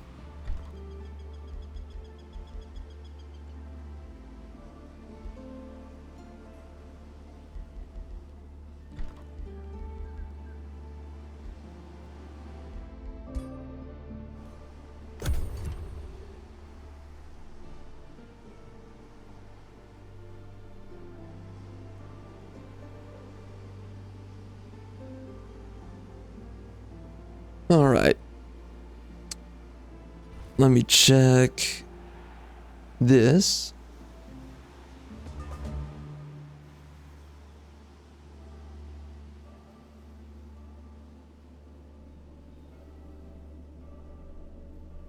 So one of you guys said simultaneous turns.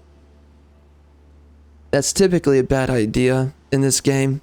I don't know if you've experimented with it and gone into late game using it, but simultaneous turns, there's a lot of problems with that. I mean, maybe it's good for like multiplayer. I can see that for sure. But typically simultaneous turns causes a lot of lag, as I remember. And especially with the AI, as I know, it just makes everything a slog to deal with. Every turn. I'm sure though, maybe, I don't know. It was pretty bad in Planetfall when I did it there.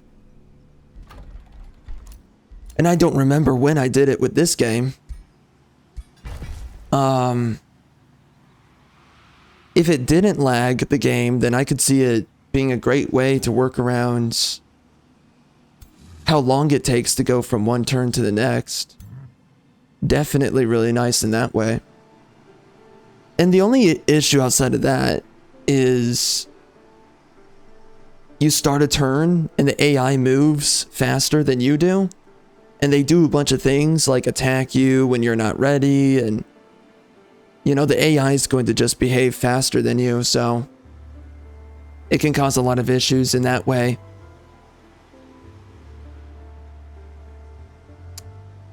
You're not going to be able to react fast enough. I don't know if there's a way to play in which it makes it not matter. I mean, I could see maybe you stack your armies together a little bit more often than I already do, maybe. And that kind of gets ahead of the problem. I don't know about that.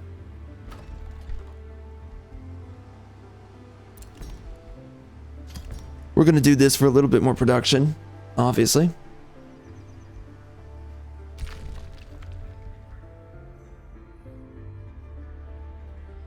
I think I want to explore and find an umbral dwelling. Although doing it... Oh, what is this? Survey materials. Oh, that's cool. Okay.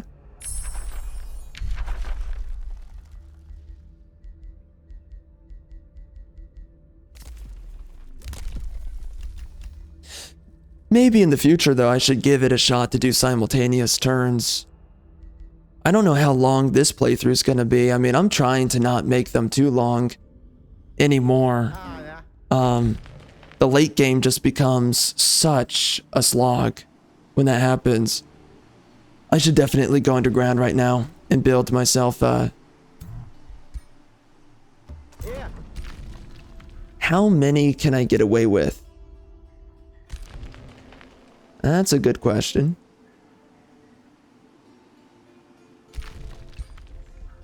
I could do like...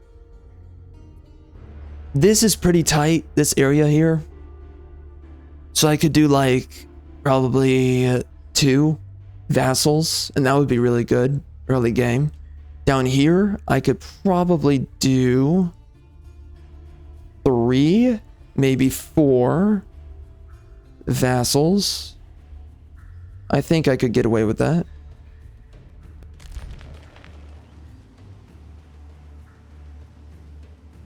Getting those early vassals is just such a big deal, man.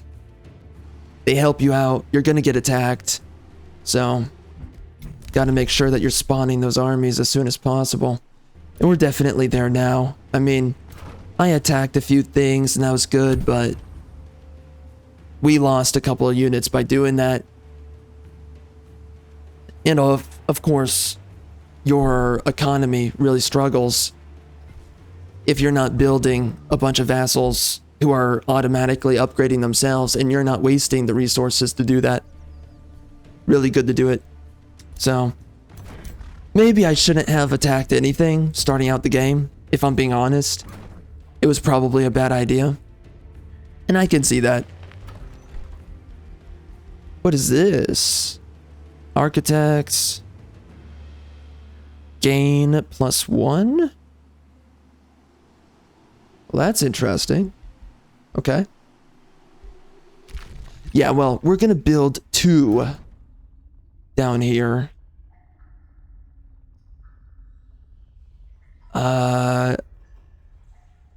It looks really cramped in here. I don't know what to do about that. Can I build? Let's see.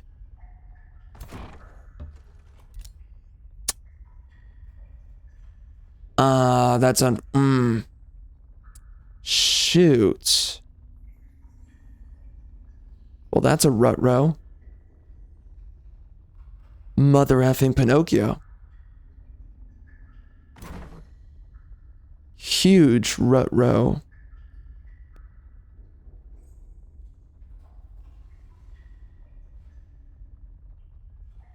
What can I do about that? Can I dig this? It looks like this is it. Yeah, that looks like bedrock. So I guess I can only do 1 right here.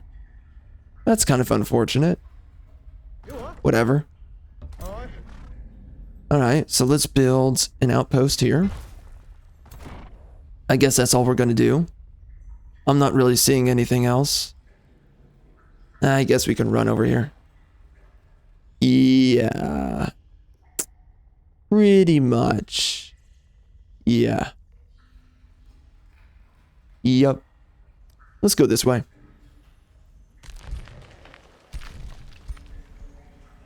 And of course my homeboy's just gonna follow. We gotta be careful because they could send an army my way, and of course they want to, and that's why getting a vassal early game is so important. And you gotta build that super quick. Now I could actually... It's kind of risky. I don't want to get too crazy running around here. We're definitely building right here. I want to go over here and build. Like maybe right here. This is a good spot to do another vassal. I gotta send my giant though. He's gotta go somewhere else. I'm thinking right here. And that will be decent positioning for where we want to go. My only issue is teleporters. Maybe. Alright. I'm just gonna put this guy on auto. I don't really care. Awaken tools. That's a pretty big deal. I'm just gonna do it, even though it's expensive. I think we'll be fine. I hope. We definitely need to bolster up my economy right now. That's looking pretty rough. And everything I build is just gonna make it even rougher. I'm thinking right now I'm just gonna rush this. And this will give me a little bit more production, and it'll also get us going on some other things. We have a lot of gold, so I think we can afford it, but you always want a surplus of gold. You don't really want to overexpend that. It was nearly finished anyways, and it was cheap, but we got to be careful with some of the... He really wants to run over there? Yo, good luck. Am I allowed to run through this? No? Maybe not. Oh, is that why I couldn't make a vassal there? Well, that sucks.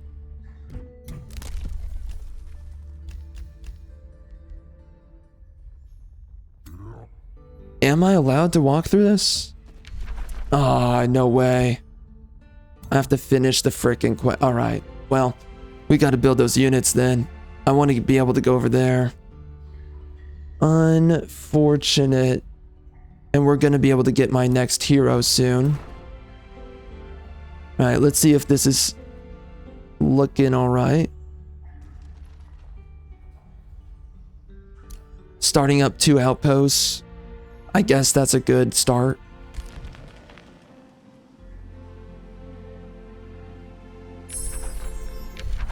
Yeah, we can't even do enchantments. That's such a big problem. I don't like that. How expensive. Okay, so that's my gold. I feel like doing another cultivator.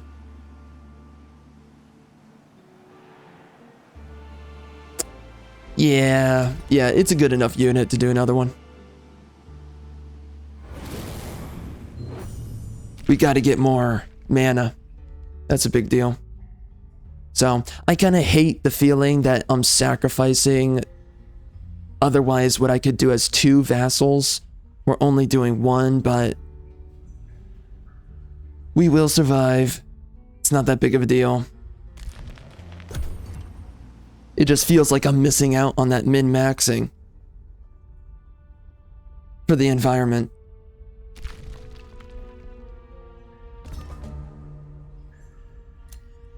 Kind of an environment cost, so that's going to be 3 turns.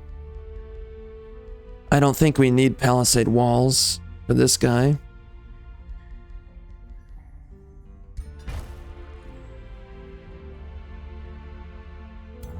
All right.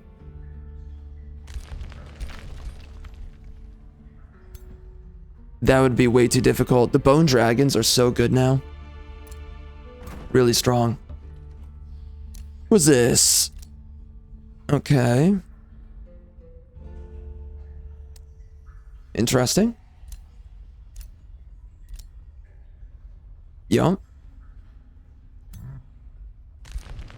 Now my biggest issue is if they extend up to here, the outpost, which they definitely can do that, so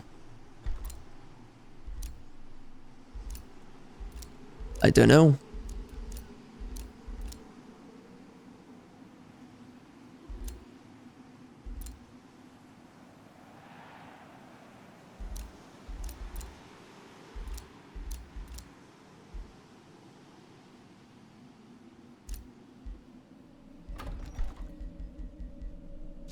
We can do the town hall. And then we have to wait. Yeah, I think I can wait 1 turn. I really want to cover this up. That's going to matter a lot.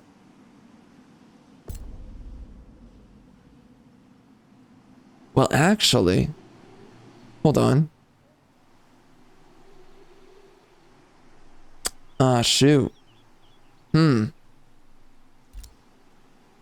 Yeah, we don't need this position right now. It's not like super important. The raising's gonna take 3 turns.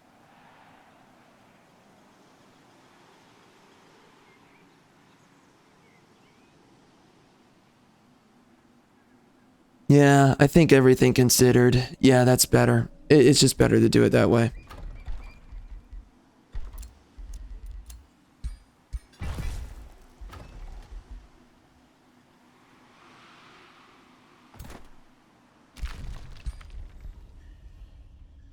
So this is going to be a definitely bare bones city right here. I typically like to build a few things on my cities, but definitely better than nothing. But we got to now run up there. We got to get my army together. We got to build this guy into a city quick, but the thing I don't like, I don't want him to overbuild.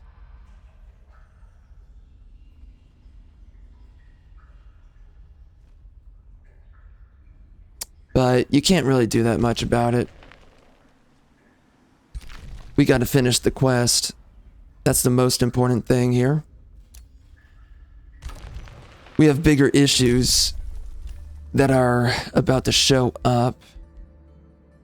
Doing this. Yeah, this is good for mana and saving on... Oh, okay, yeah, we're good. We're fine on that.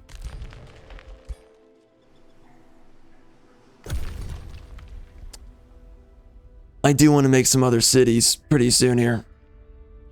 Main cities, but Oh, this guy's extending up here. That may or may not matter. It looks like he's boxed in, so this could be a perfect location for a vassal.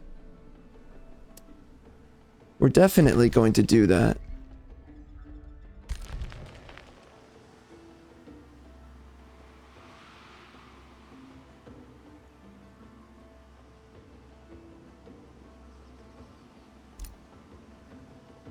Is there an army there? It looks like there's not. I'm gonna check it out. Oh, shoot. Shoot, son.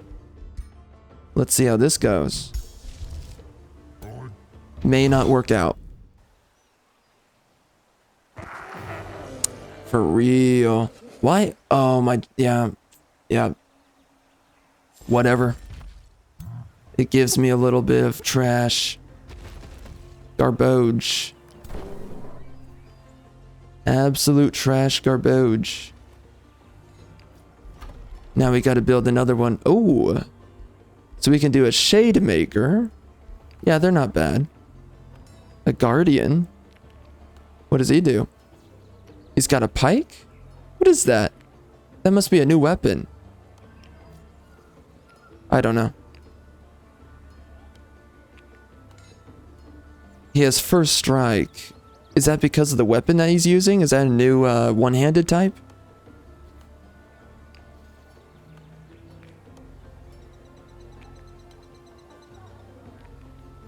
Huh. It's worth doing.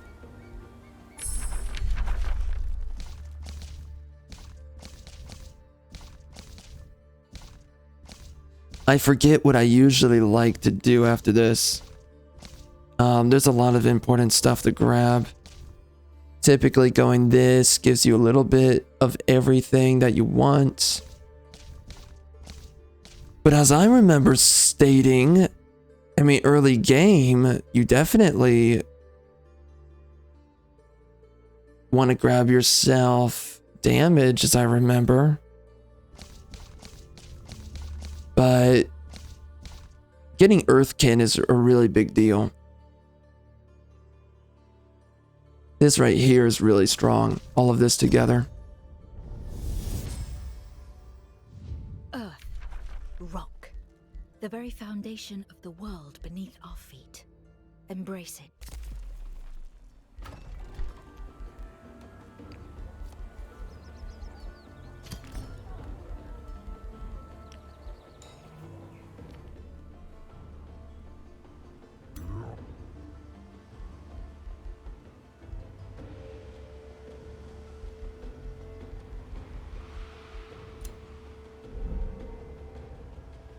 That's a really big upgrade to get right there. Fighting these dudes down here, man, that's gonna be tough.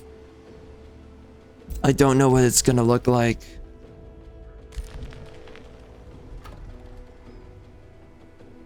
They're gonna be very difficult to defeat.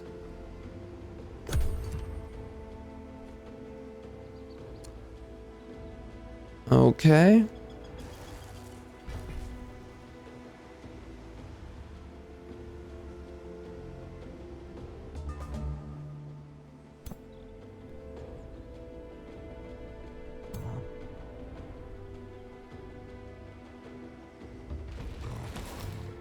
Nice.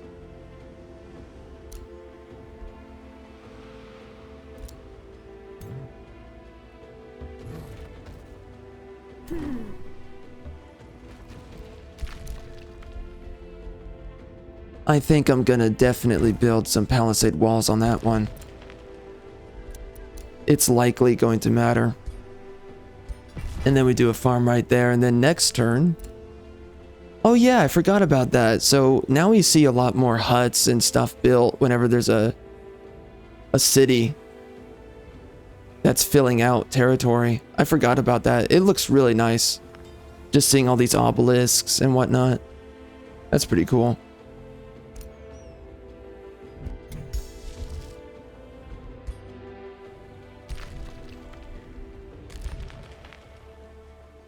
I'm gonna be able to release that vassal right here very quickly.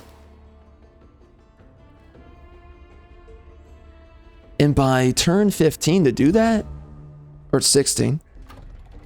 Yeah, look at that. Oh, wow. Oh, that's interesting.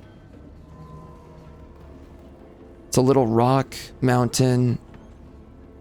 It's cool. I like it. Anyway.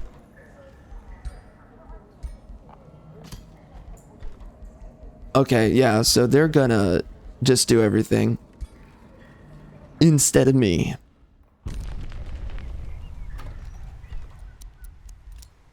We nuked it. Getting that mana node will be nice.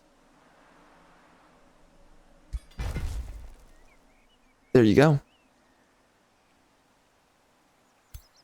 I'm pretty happy with that. We covered them off. We did all this stuff.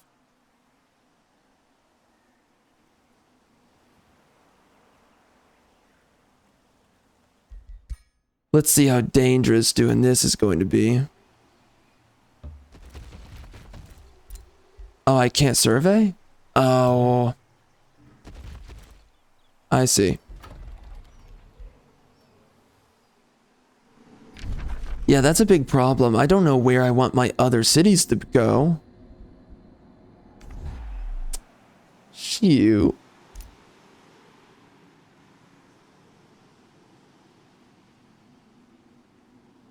I could see myself building another city right here.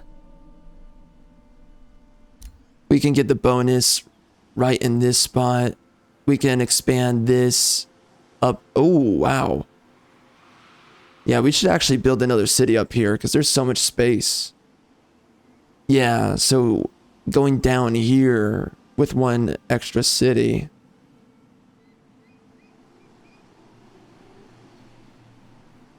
I think that's worth it. Oh, that's really good for... Oh. Well, that's a nice one. Yeah, let's definitely do that. That's pretty good.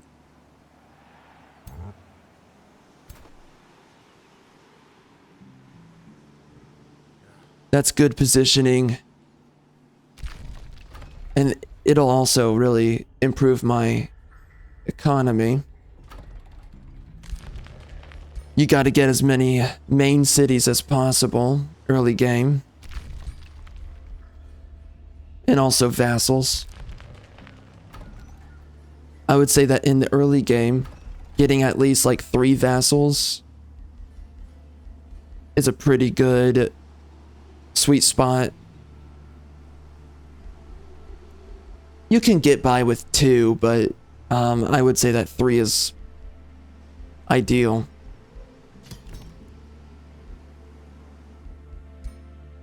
And of course, on top of that, you want to be building main cities like I am right now.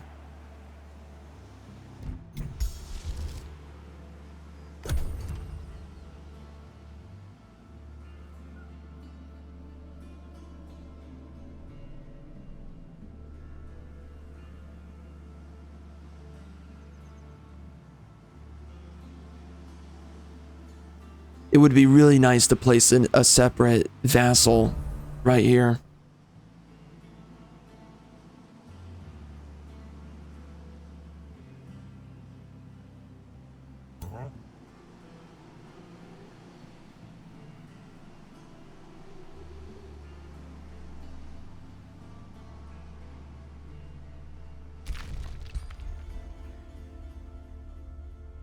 Sweet. We got these guys. Oh, shoot. Bonded vassalage already? Why is that? That has nothing to do with my builds, I don't think. We're definitely going to have them defend me. Yeah, that's great. That'll be so helpful. And of course, I'm only getting 2 gold out of them right now. Even better. Even better.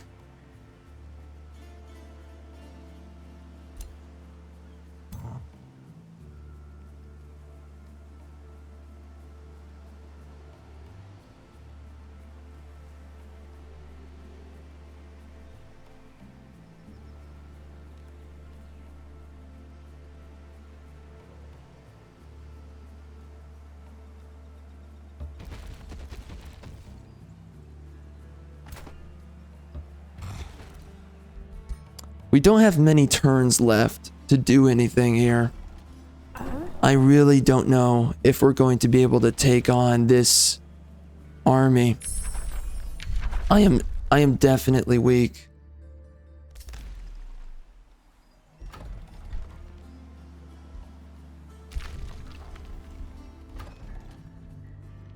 And this guy's gonna take 12 turns. Nice. Very nice.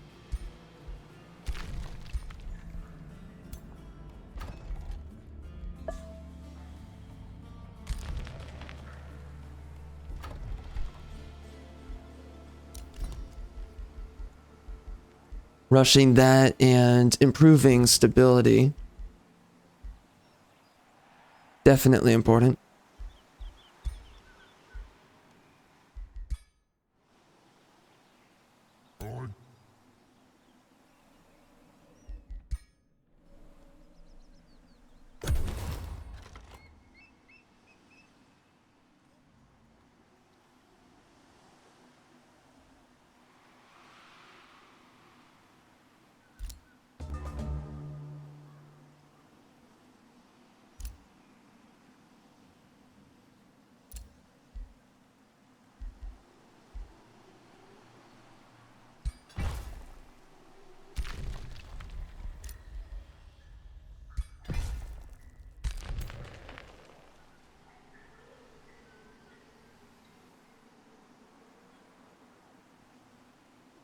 I'm hoping that my units don't die on this one.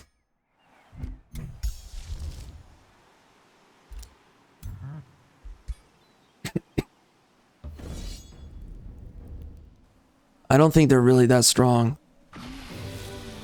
Yep.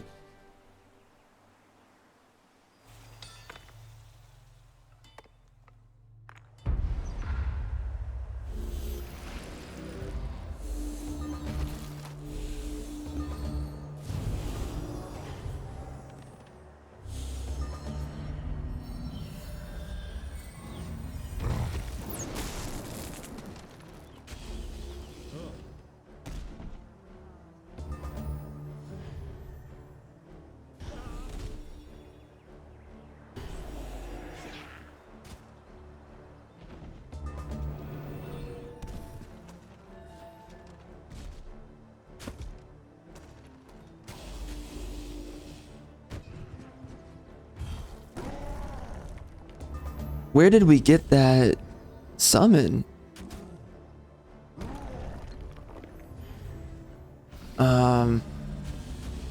I forget who that comes from. I don't think that's a spell or anything.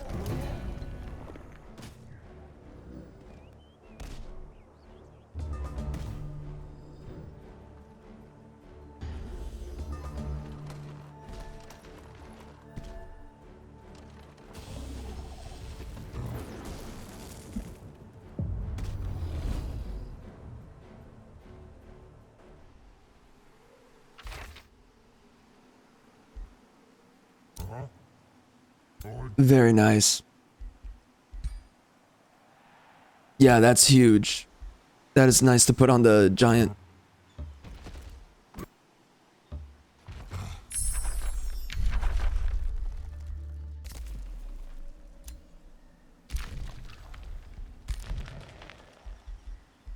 And we can finally level up. Isn't that just great?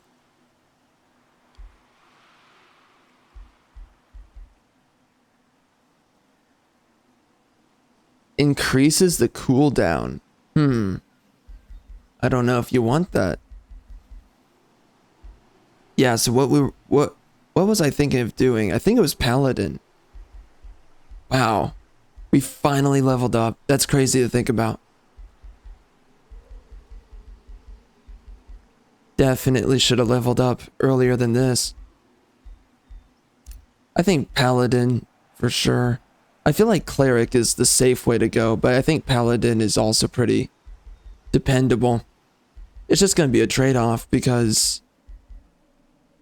Nah, with Smite, it should actually work perfectly.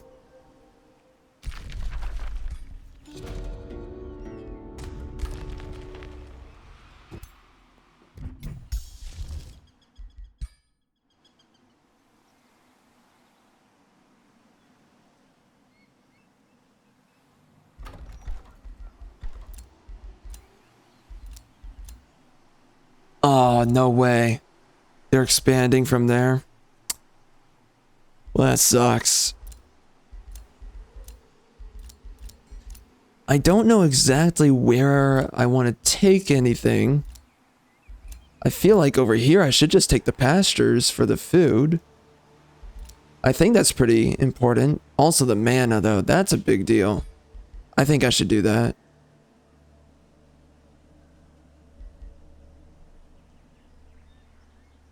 And also because that territory is being contested. And that was the most important stuff anyways. But yeah, so Sunholds, they definitely want to fight me.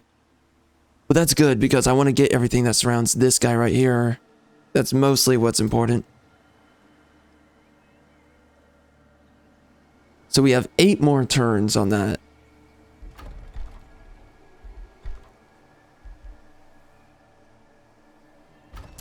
We should definitely build Shademaker maybe. Takes a little bit longer to make that guy. Maybe not do it. Okay, we can do Earthbreaker.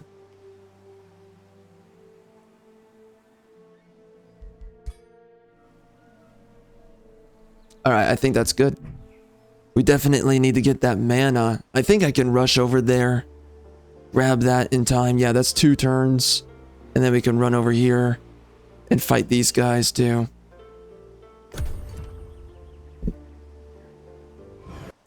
Alright, I'm back. I was taking a break.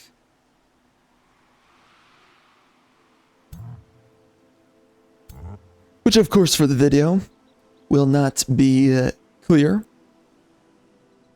Because of course I skip around it, but that is okay. You know, man, something to share.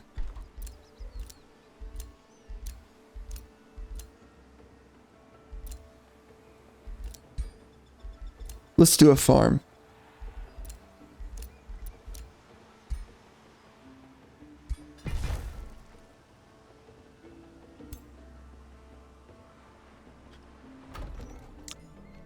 I find myself disappointed with what things are. Especially as it pertains to my channel, but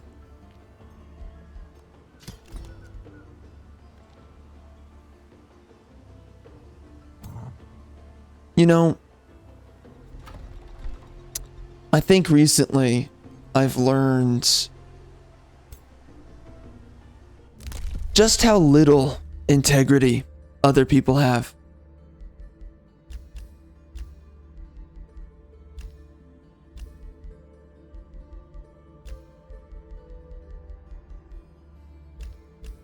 I've learned it.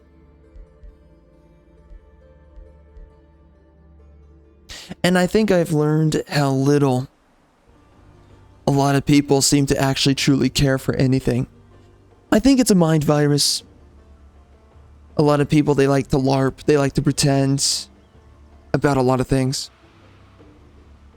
But a lot of people are up their ass, if we're being completely honest.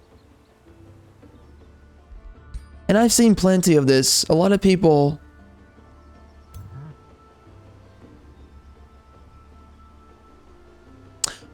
are far more foolish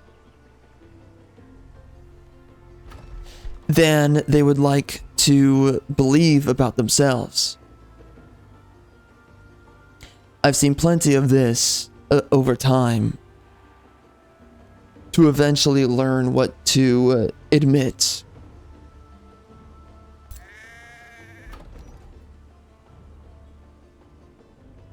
It's a mind virus. I think that I see a lot of people are lethargic, complacent. They just don't care. They pretend to care. But I also see that a lot of people are just simply far more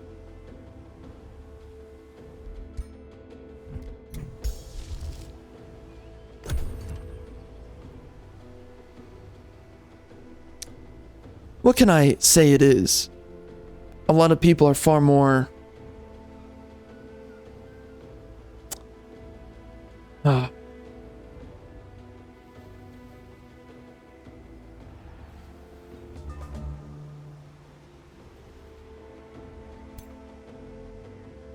demoralized. In some sense, demoralized at times, but there's other problems. But people are far more defeated than I would like, in some way, to believe. I find it difficult to really figure for myself. I realize that there's a lot of people who are coping all the time. You say the truth and they snap back. You share what's real and they can't handle it.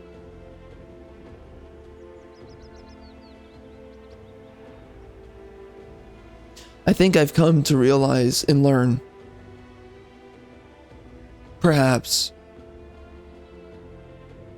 that people are far more broken. That people have lost their integrity far more.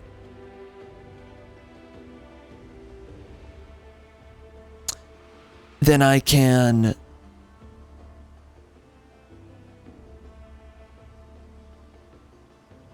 resolve.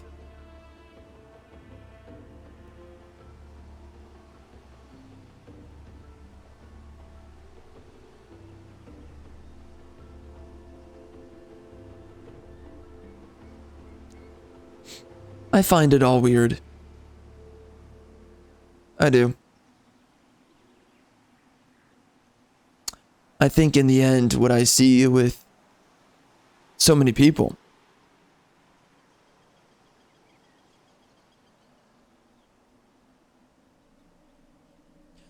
I don't know what to make of it anymore. Honestly. Honestly.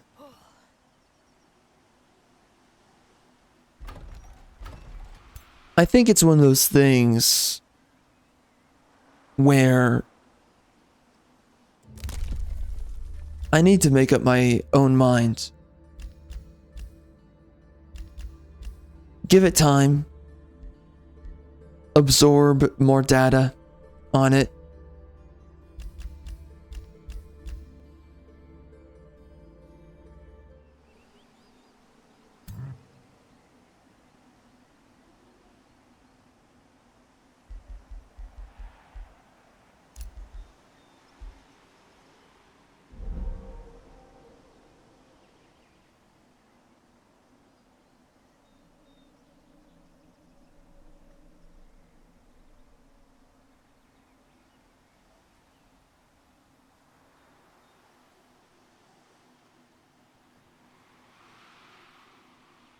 I think that's all I'm going to say. Probably. I think I'm learning some very uncomfortable truths. Truths in which people like to act like they are privy to. They're not. They have not fully grasped with what this information is. They don't fully understand it. They're far more lost than they realize they are.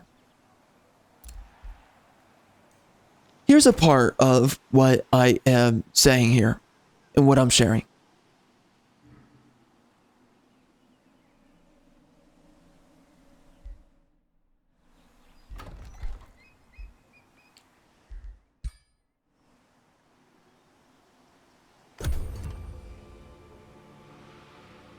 I think you see a lot of people who are very self-righteous. And a lot of people who don't realize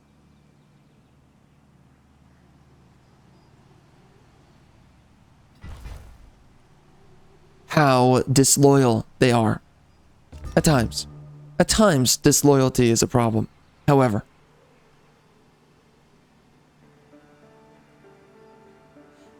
how self-interested they are. How useless they happen to be.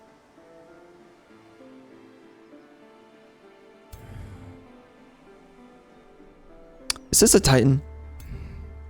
It is.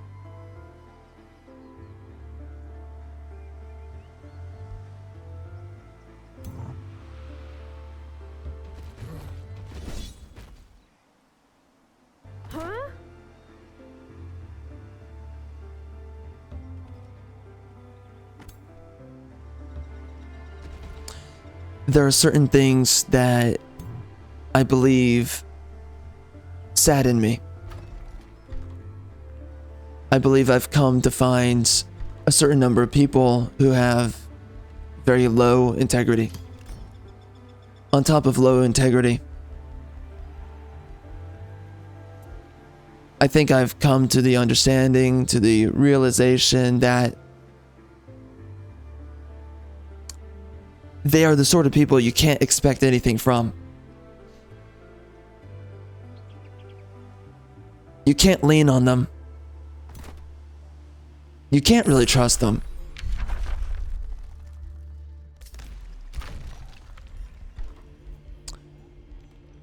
The sorts who would find it desirable in a lot of ways to perhaps betray you. You could say betrayal. Maybe not that. But really, there's a revelation in all of this where you realize that there's far more people who simply lack integrity than maybe you're willing to admit or accept, than maybe what is tolerable in some way.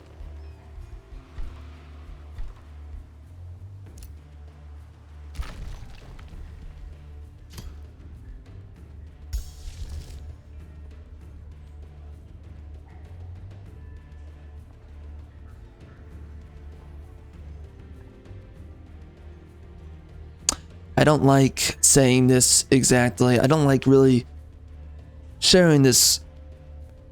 Well, I don't like using this word. And it's mostly because the word has been so desperately misused. But I think today we're seeing a drastic increase amongst individuals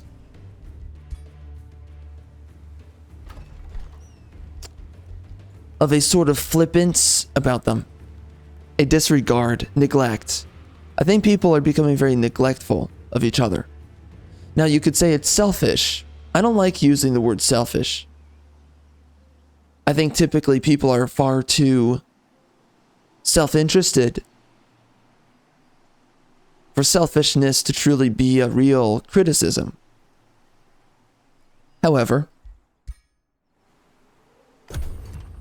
I think that what we see is a blatant neglect. And I think we're seeing neglect on the rise. I think that the way that people so easily discard with one another, disregard you,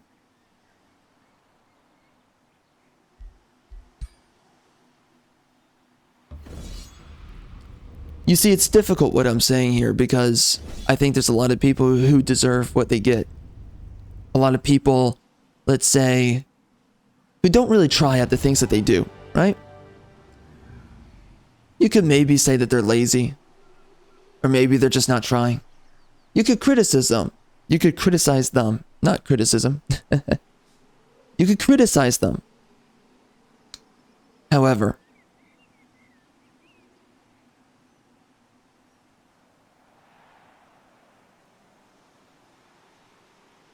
I think what we're coming to find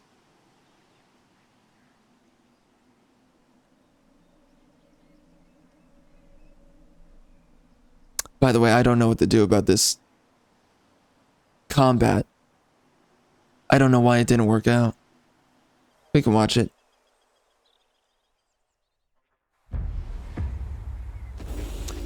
I don't know, you know, it's so strange that I see a certain level of disregard and neglect today amongst people that people are just so unwilling. Again, as I said, there are people that are worthy of being criticized. There are people who are blatant losers and nobody should associate with them. But then you have normal people. Largely normal people. Maybe you can't say it absolutely, but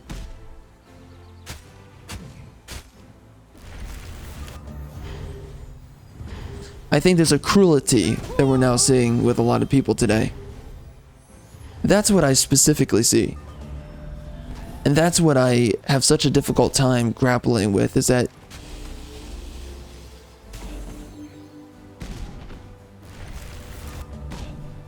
it goes deeper than a reality or an idea that people are all out for themselves. It goes deeper than that. There's something more that's happened.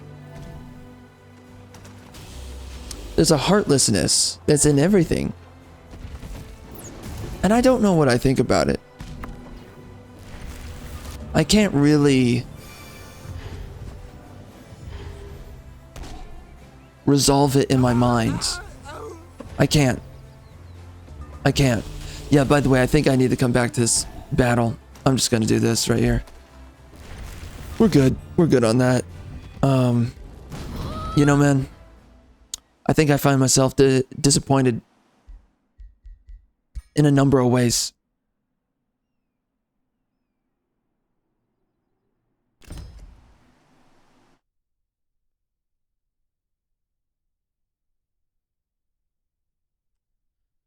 I find that perhaps we are really existing in a time where a lot of people simply lack integrity.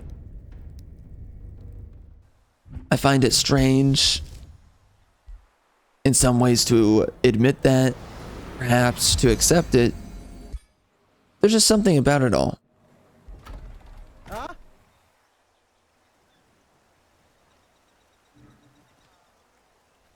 I'll give an example though. I found myself in a position before in the past where, you know, I just don't know what to believe. I don't know what to actually truly think about any of it. By the way, we just activated an enchantment, which did not exactly make things better, but we did level up. Maybe that's good. I don't know. I guess accept.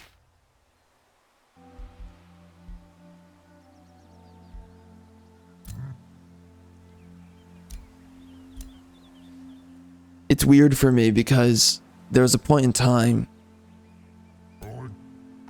that I think I found that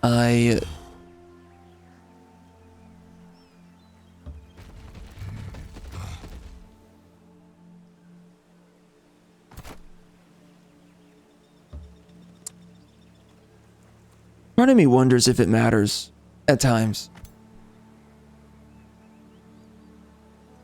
Part of me wonders that. But you know,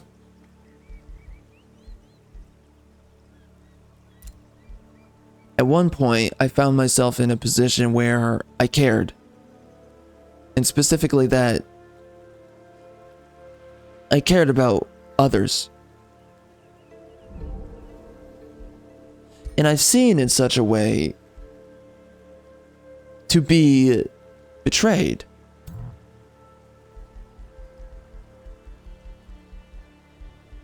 For as much as I cared.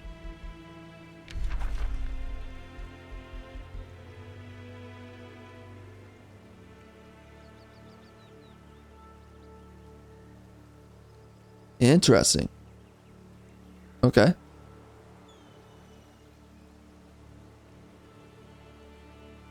Oh, does this not apply condemned anymore? Uh-oh. So they made it more difficult? I see. I think so. I think they changed it. Oh. Okay.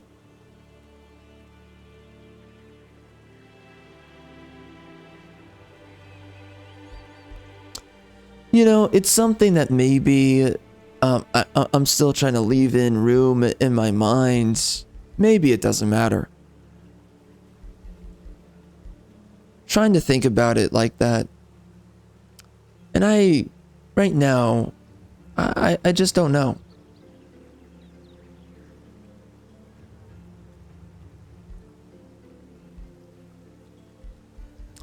I find that there are things that, in some sense, I am disappointed of. But how deeply does that matter? Is roughly the question. So I could do something like this.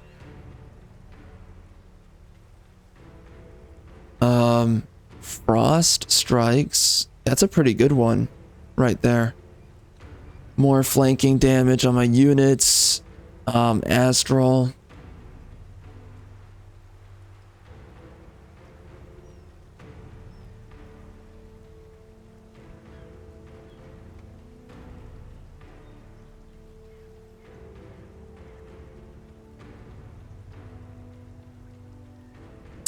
Honestly, I think Shadow might be the best one. I'm just gonna do it. I like what's in it a little bit more. And we're going to make sure that we get this right here. Get that protector.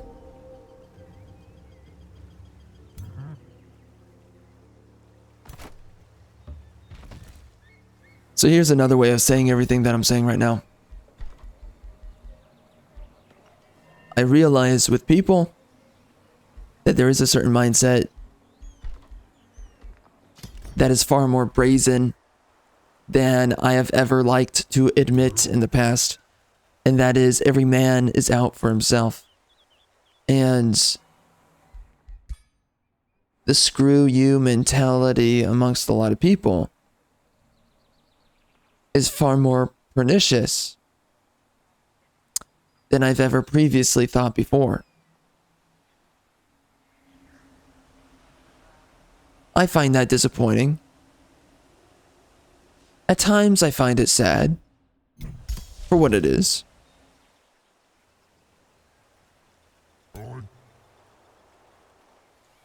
But part of me does wonder to myself, perhaps this is the sort of thing that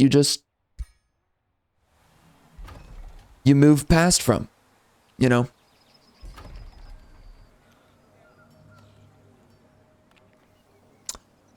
I find a lot of things frustrating. Especially things that I've realized.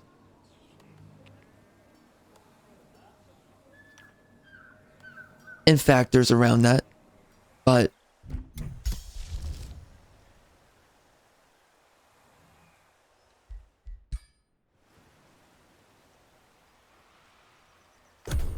I don't know, man.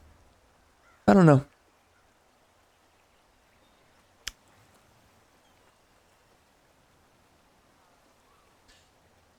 The biggest thing that I'm saying here is I think that finding people you can trust is very difficult. And I find that disappointing. And I don't think that people are very capable nowadays of speaking to each other. I think that did a false end of turn or something. Anyway. You know, I think that I find that people are less and less capable of having real conversations.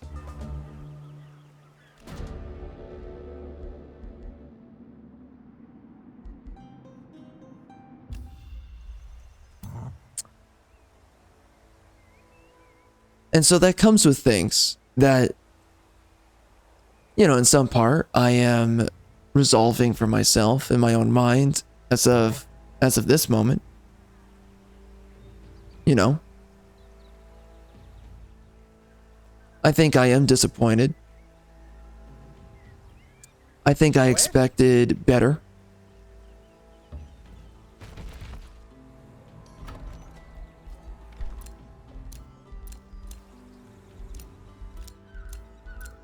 And I think that there comes a point where you got to ask yourself, what's real? I think that's a big question to ask. I think it's very difficult to ascertain a good, legitimate idea of what's real. Especially when it has to do with other people.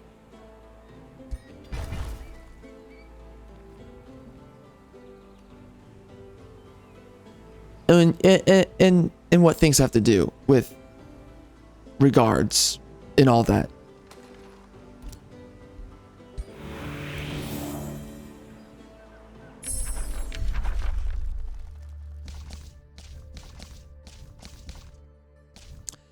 Yeah, so this is difficult right here. I don't really... Did they... Oh, they nerfed that. It used to be 30. Huh. That's weird. This is always a good one to pick up. Very powerful. The Shade. Ooh, did they nerf him? Does he do as much damage as he used to? I don't know. Oh no. I wonder if they nerfed him. Oh no. I can't tell. That would be so sad if they did.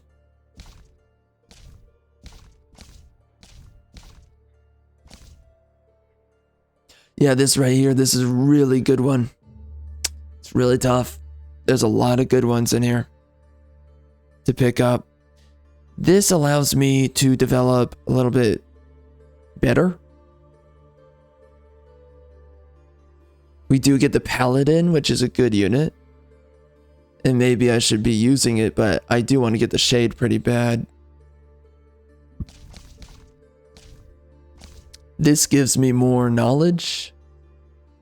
But right now, I don't know if knowledge is really what we're going for. I mean, I think it's actually healthier to have some more of that production. It's so difficult thinking of what I should do this playthrough.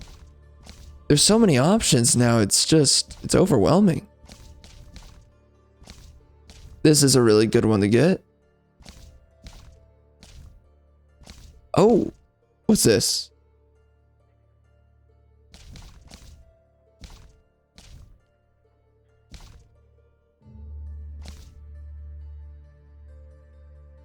This is really powerful though.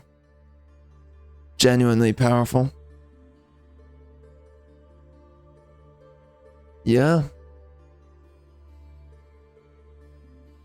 This is really good right here. House of Charity will help me build out my cities. Night. Not in the face of horror. Not even in their last breath should the virtuous yield. You are the last bastion against vileness. The last light in the abyss. An age may come when hope dies, when there are no more righteous people. But it is not this age, for you have not yet fallen. Wow, man, I feel like that is her delivery and all of that which was spoken right there. I feel like that was written for right now today. Like, I feel like that's a weird message that they wanted to get to us with everything that's going on right now. Because I mean that just feels like a very personal message towards players. Because you consider everything now. I know that the company is freaking woke leftist, so I don't know where they're coming at from that, but you do look at the fact that we've got a lot of countries turning into high trust societies into low trust. So that sentiment exists at that level. And then we look beyond turning into low trust civilizations, and you just look at what's going on in places like Europe and how Europe is completely falling apart. So that felt like, and it sounded like a very personal message on different levels, but my guess is that the developers meant that Trump is bad and too bad he won. But don't worry guys, we're gonna keep on voting Democrat, so things are gonna look up for us. That's my guess as to what they intended, but would be nice if they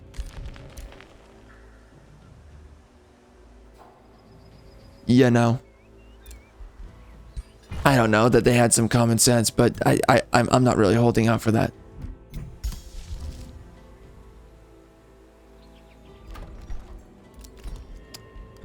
So anyways, man, with everything I'm talking about, right now, I find myself in a weird place where I am definitely disappointed with a lot of people. And I think there will come a time and place for me where that will mean my frustration will mean a whole lot more. And I think that some of the things that I've learned and the overall things that I'm going through right now, I think it's taught me lessons that other people have learned. And I do specifically mean someone like Trump, you know. I think certain things happen around you, regarding you, whatever. Certain things happen in such a way that you look at people differently. And you respond to people a lot differently. And every time I think I've learned a lesson in dealing with people, responding to people, whatever, you know, I think I find people are far more pretentious than they're worth. And I think I find that people are a lot more snake-like. I'm forgetting the term every time I say snake-like. There's another term for it. Shoot, what is that term? It's being maybe sleazy. There's another word that's synonymous with sleazy. But I just find that people are far more deceiving. It's not that, it's maybe conniving at times, but no, it's just this natural, unplanned nature of just stabbing you in the back, or in other ways of just neglecting you. There's a word for it, and I'm forgetting what it is. It has something. It's not sleazy. It's not snake-like. It's not viperous exactly. It's not really salacious. There's a very specific word for it. You know, more so than anything, and what I mean by a lot of what I say is that there are people who have a lot of reason to stick up for you, to care about you. It's not for irrational reasons, it's for very good reasons. But they're too self-interested to care about anyone but themselves. And I'm aware that people have this troubling mentality of entitlement. Oh, everybody should come to save me, blah, blah, blah. Some people have that mentality. And of course, me speaking and sharing what I'm saying right now, that's not what I'm saying. That's not my mentality right now. That's not where I'm coming from.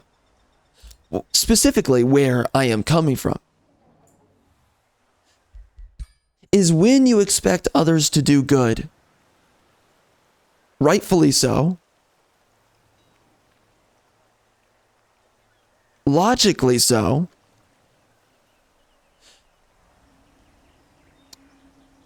or at least to treat you with a decent sense of humanity. Who you are is not someone to be overlooked.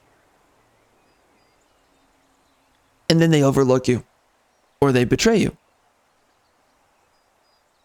In some way, they reveal a lack of character that otherwise they should have, they had the opportunity, they had the chance to express, and they didn't. You know, I always try to give people the benefit of the doubt. Sometimes when I'm in the right, for instance, of telling someone to go screw themselves, I always feel bad because I want to extend olive branches to people, no matter what. Even if I've been wronged, even if I have been betrayed, or if I just feel like someone's not treating me the way that I deserve, I still try to be understanding. And if I feel like I've slighted someone, even by the smallest, and maybe rightfully so, there's a nature to myself in which I would like to be far more diplomatic than I should be. And then when you find how little diplomacy that people truly possess, and you see how willing they are to just kind of have a fuck you mentality towards you, or just be disrespectful, it makes you think differently. And it teaches you something that you wish you didn't have to learn. You up? It practices within you a sort of sentiment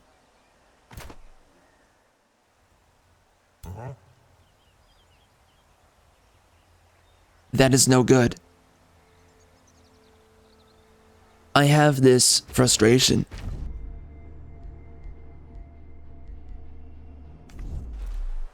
Oh, that was the mistake I made. I knew I was making a mistake. Shoot, I didn't do custom rulers. That sucks. Unfortunate. Anyway, though, as I was saying, you know, man, I just... Sometimes I really like the idea of just giving people a chance, and they don't do right by you, they don't deliver, and then it just shows to you. It's like, oh, so that's what it is.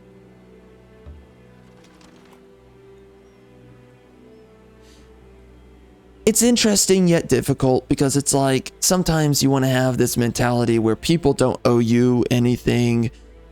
They don't have to do this, they don't have to do that, this and that and the other thing. Like, okay, you try to be understanding, but then there's just a simple truth.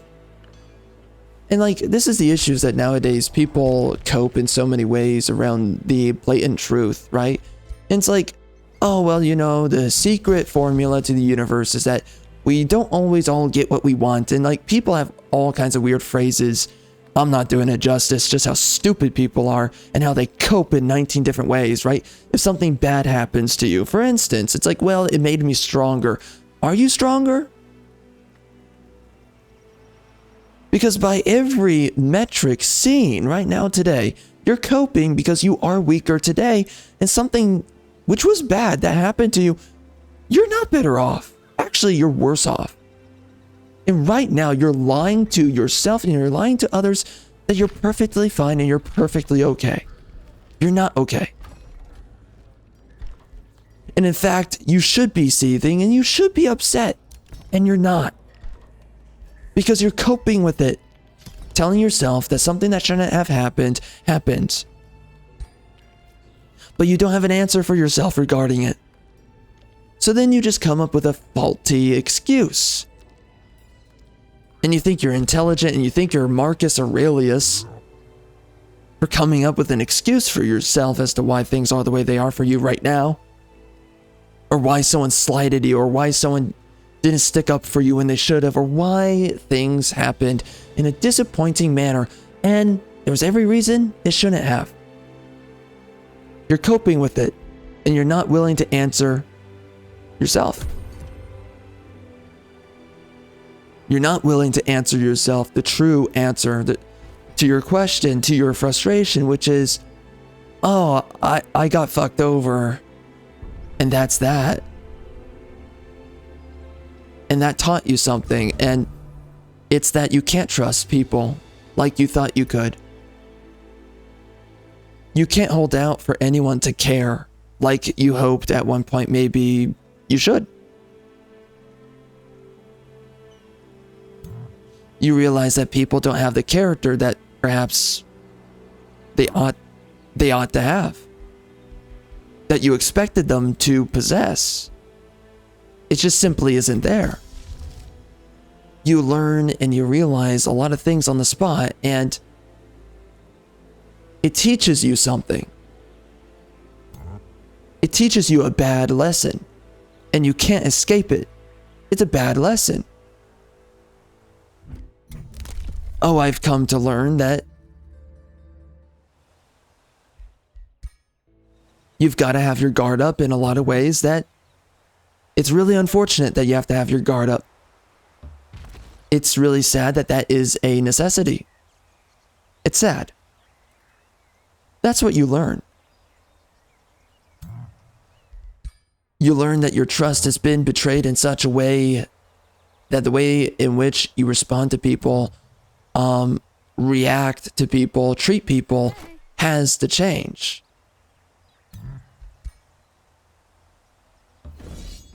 Or else in some way you get taken advantage of, or not that, but you know, it's just that but people take advantage of the situation in certain ways. Yeah, I don't know what we do. I guess we lost the combat. We're not high enough level. We're definitely, I mean, this is just the way it is. You have to wait to get stronger towards the end of combat, or towards the end of the match. Typically the player is weaker at the start of everything. So anyways, man, like, I find myself in a weird place because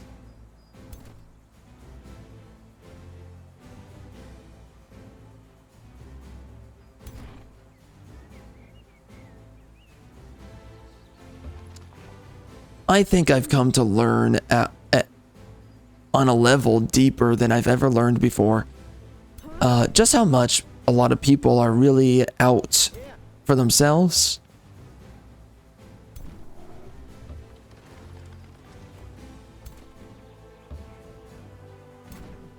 And you know, Trump said this a good while ago,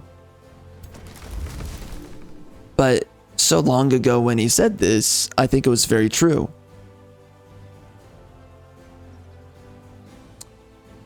He finds, right? He finds betrayal, and he finds a lack of honesty and or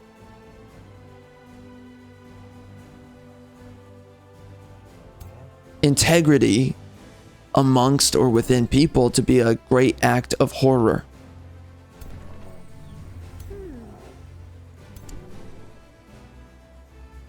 And that if he were to give someone a chance in the future to do right by him and they don't, and instead they betray him, that he would respond a lot differently than he has before. And I think on a deeper level for myself personally, I think that ever since Trump ever said that a long time ago now, but when he said that for himself in his own regards of his own situations, I think on a different level now, I really see what he was saying. And I really see what he was frustrated with and what he was concerned by. I completely get it. And I see just how much you're let down and how much you expected better from others and they just didn't deliver. And you're like, you know, that's weird. Because if it were me,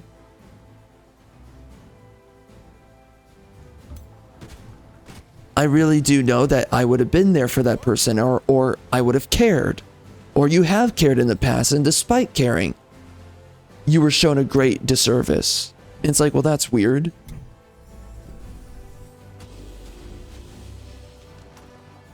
Why do I care more than other people care?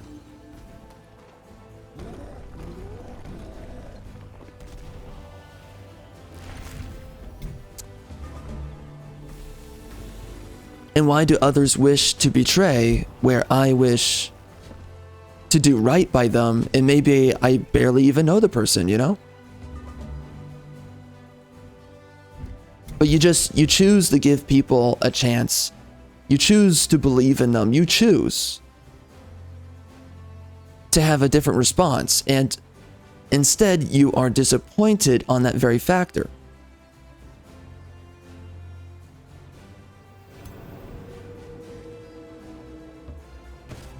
And I think right now today for myself, that's where I find myself. I think I find myself in a place where I've been disappointed so extensively in a way that I didn't expect to be disappointed. But I was.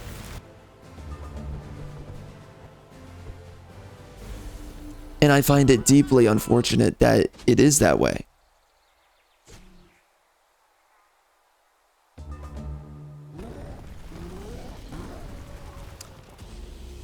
And you know, that's really what it does truthfully come down to, is I've cared about a lot of people who, for some reason, they never reciprocated any care towards me.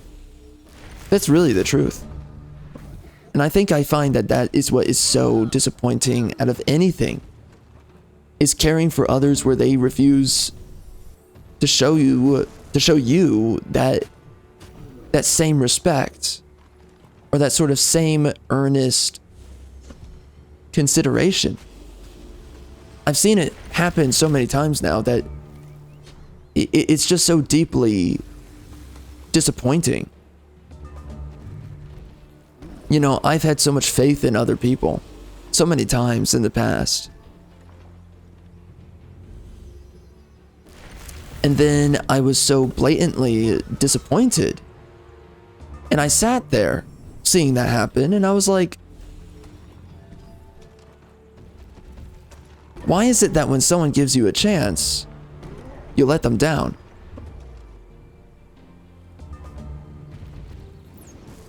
It's that sort of thing that just... What you learn is that when people believe upon themselves that they have nothing to earn from you, then they simply choose to not engage in any way with you.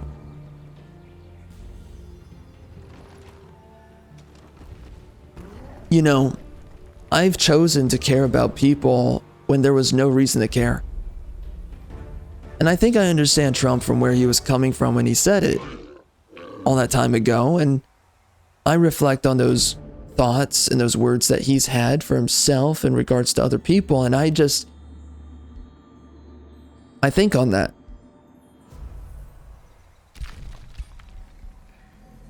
Just how contemptible it truly is. That you choose to care for others on a level that they will never reciprocate back to you.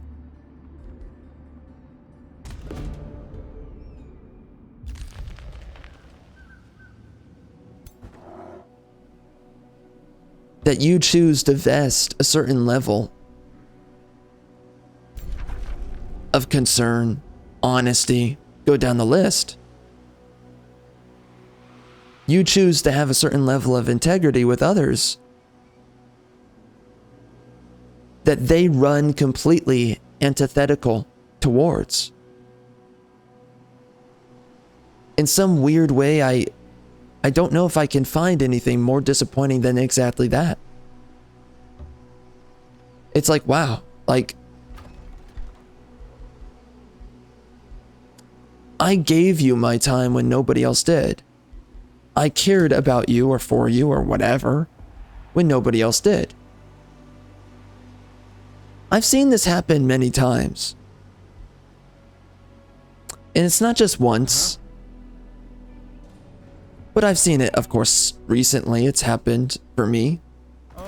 You could say it's a sort of repeat offense, right? An insulting one, where you just realize that people are just simply not interested in displaying to you a level of honesty or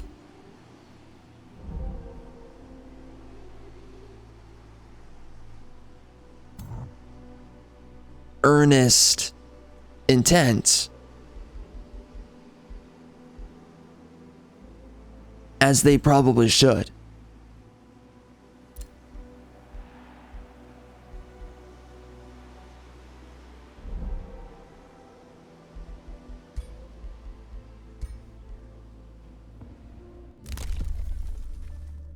It's something that I've seen for a long time, and I think it hits on a different level, deeper now, recently, than I think it has in the past before.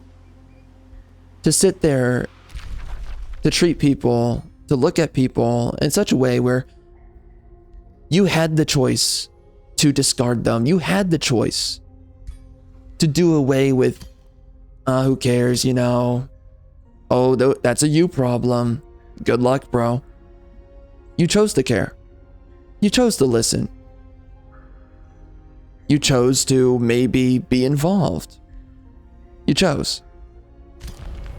And this is where, and I've seen a lot of this recently, and this is why it's really bugging me.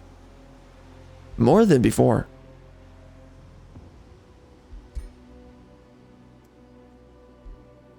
You do something.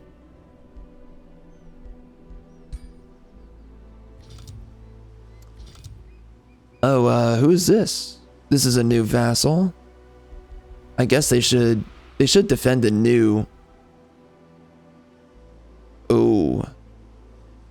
They should, I don't know. I think they should attack the ritual circle. Maybe. Maybe. Shoot, son. I don't know. Yeah, I mean, it would make it a lot easier on me, so let's see if we can even manage that.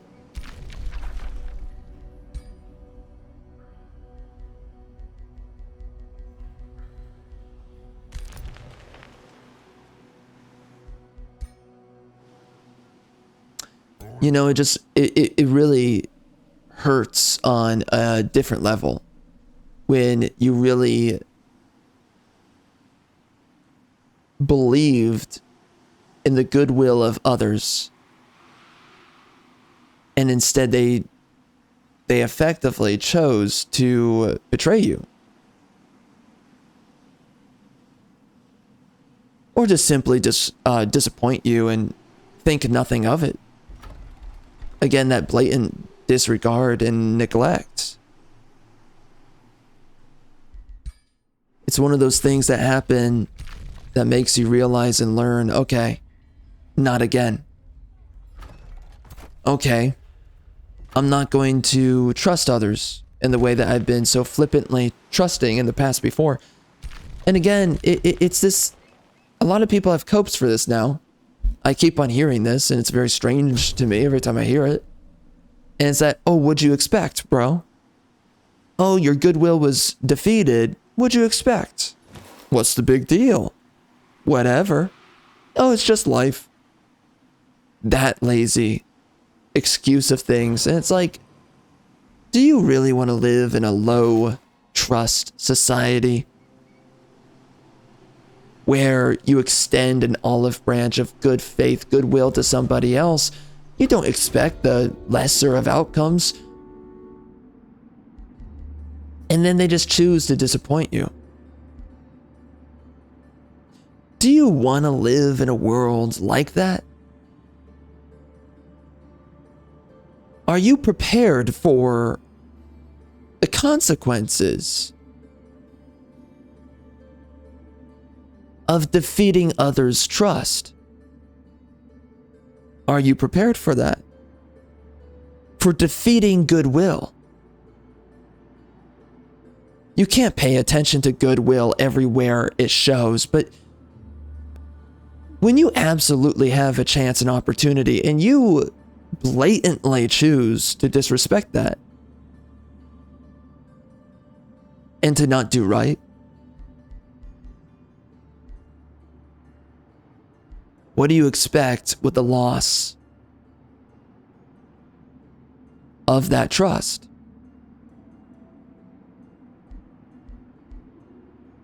Are you prepared for the consequences of existing in such a world where people don't trust you so readily anymore? Where people don't trust each other so much as before?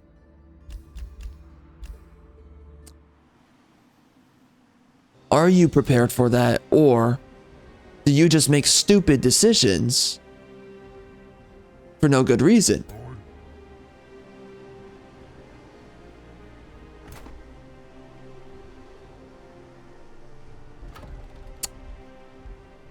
And so, in a lot of ways, that is what I find so interesting. All right, to save myself in this situation, because we're obviously screwed, I'm gonna do this. I'm gonna quick save, and I'm just gonna do that, and we're gonna see what I can do here. What I'm gonna try to do, perhaps,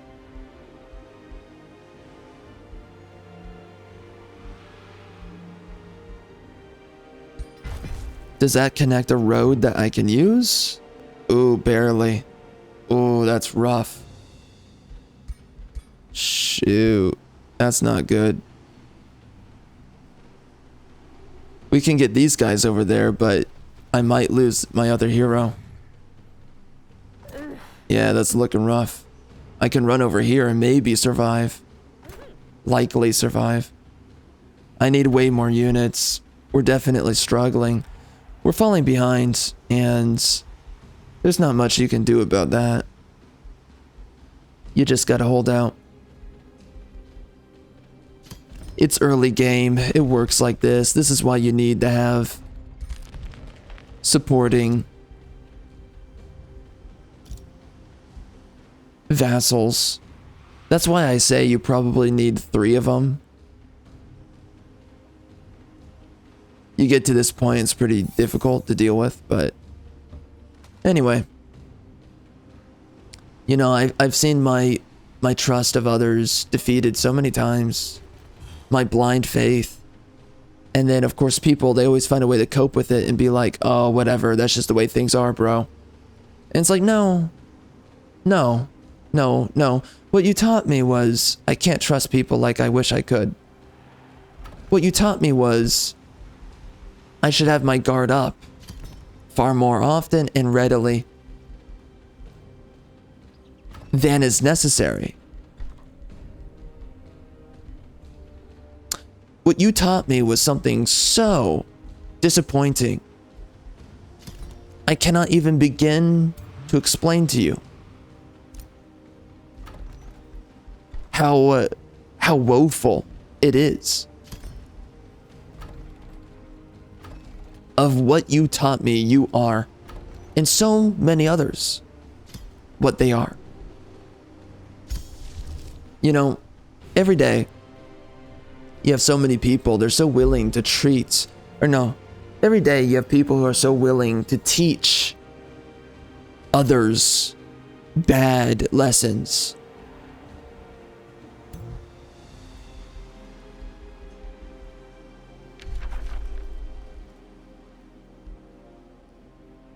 And that's what I find so disappointing in it all. You know, you had a choice. You had a choice whether or not to betray another person, and you took the opportunity.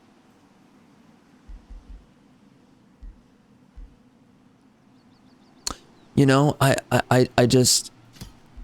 don't know what to say to that.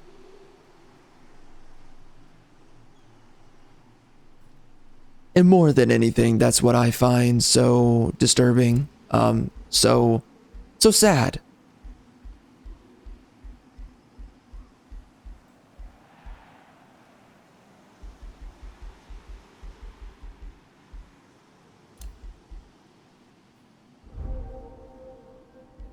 I just wish I was given more reason to,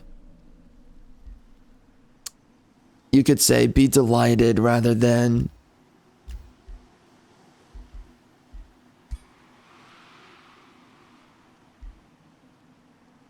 I mean, I guess the realistic word is depressed, right? But by the most objective meaning of itself, right? Not the emotional meaning of the word. So, that's been something interesting for me that I've been kind of thinking over and grappling with.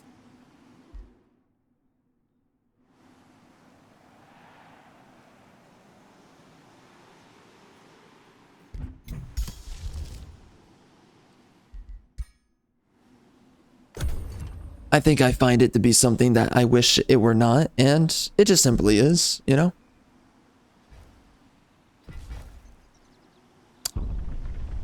And it's that sort of thing that it teaches you and you learn not to give people that chance again to disappoint you so readily.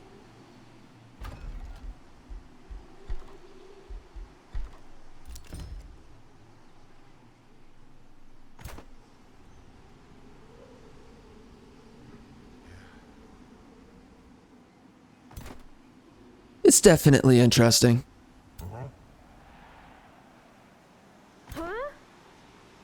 And you know, I think that's what it is. I think it amazes me how ready and willing and how unthinking people are in disappointing you.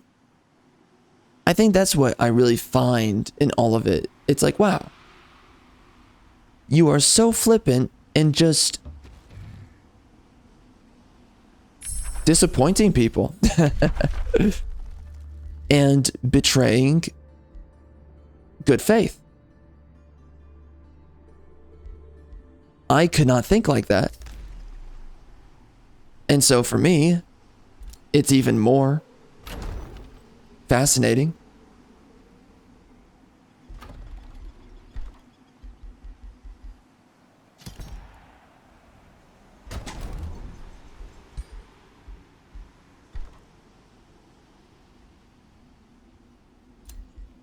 Alright, well, I'm trying to build as many units as possible.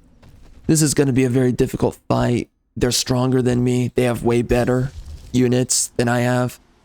I barely have any resources to actually properly build up a good counter action. So, and what do we have here? Yeah, we're not going to be getting any defensive armies for a good while. Oh, they can clear underground now. Or someone else did that. Yeah. Interesting.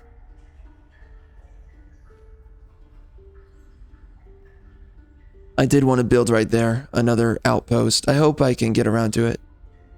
I don't know. Oh, yeah. Wow. Someone really cleared out down here. Interesting.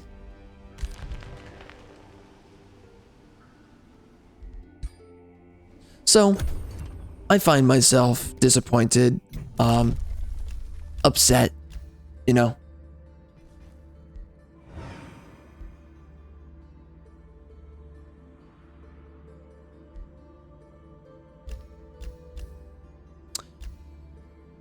But it is one of those things, you gave others a chance and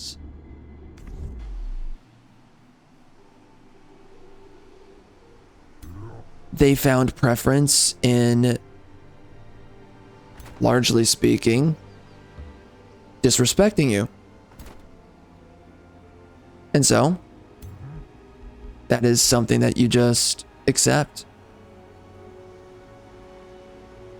And you move on from it for what it is.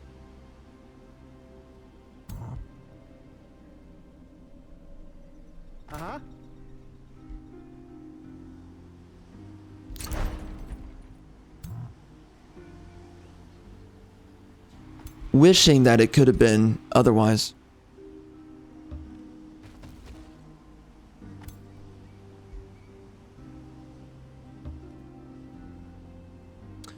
So again, though, this is one of those things that I think to myself, it's like, well, in the end, how much does it really matter? You know, maybe it's just one of those things where you simply accept it onto yourself and you take it for what it is. You absorb the disappointment, perhaps defeat, perhaps betrayal, whatever it is. And you just say, okay.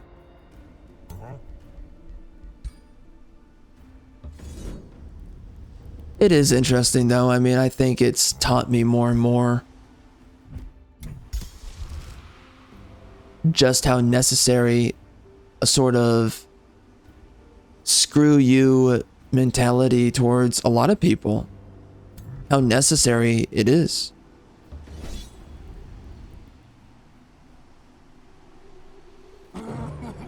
Of course, bro.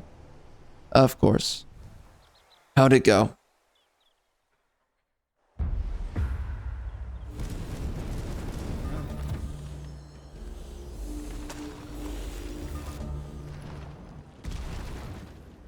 Oh, nice. They have trebuchets.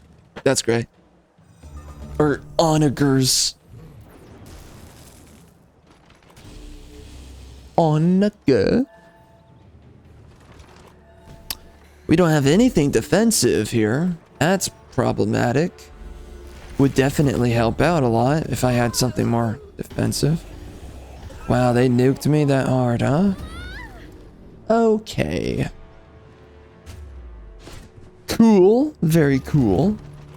Yeah, there's no way I could fight that. Too much power. Too much power. What do you do?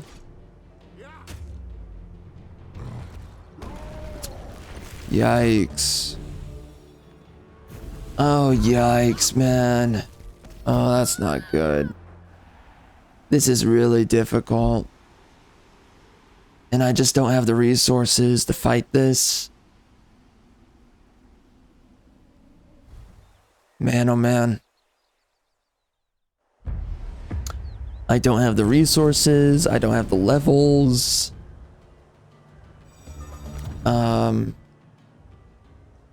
Yeah, this brings struggle to a whole other level.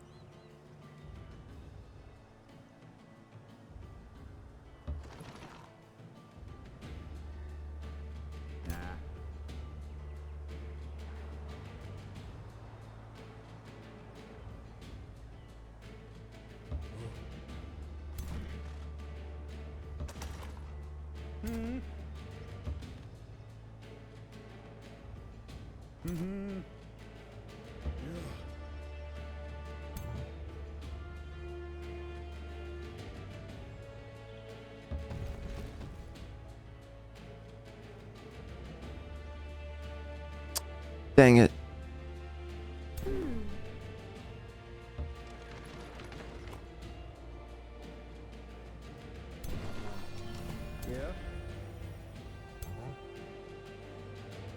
This is gonna be so rough. Oh man. Not good.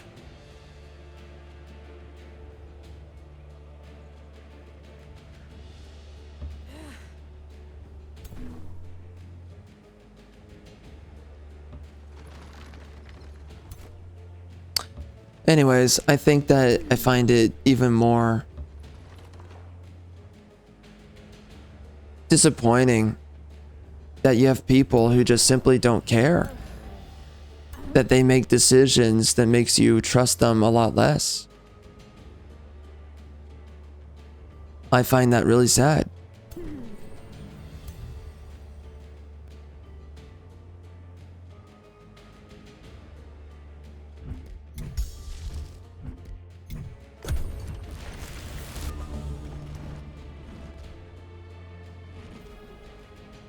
Jeez, man. They are seriously wrecking us. Oh, I didn't... Dang it.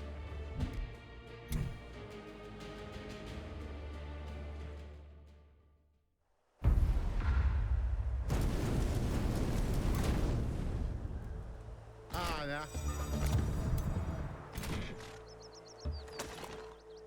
Aha. Ja.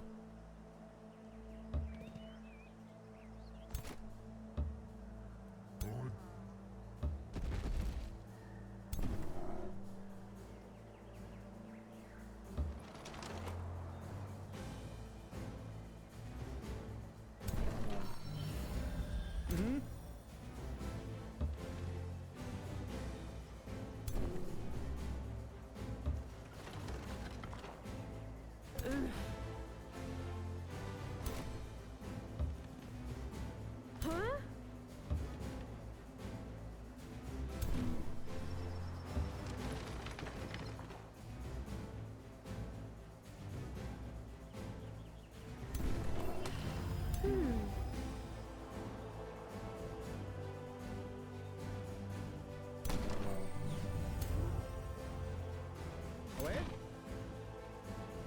Alright.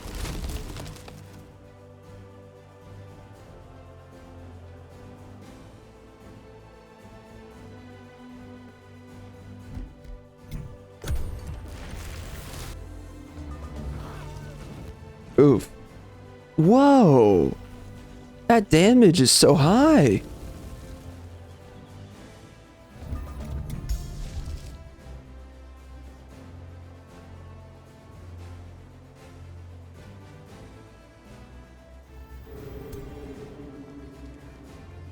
There's no way.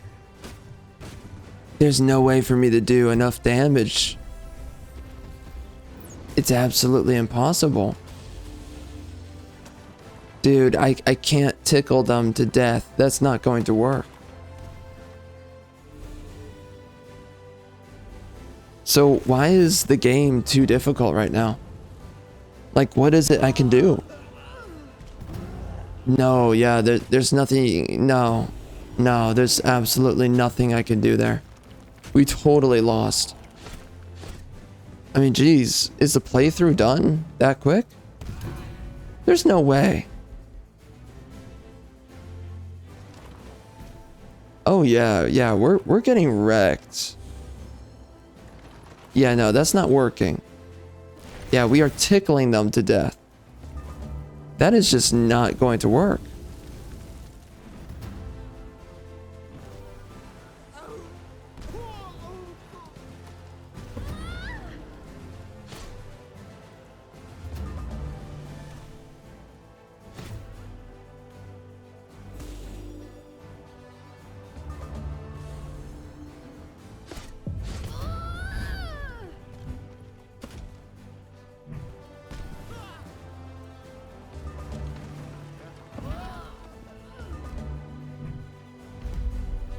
Oh, man. What the F ever.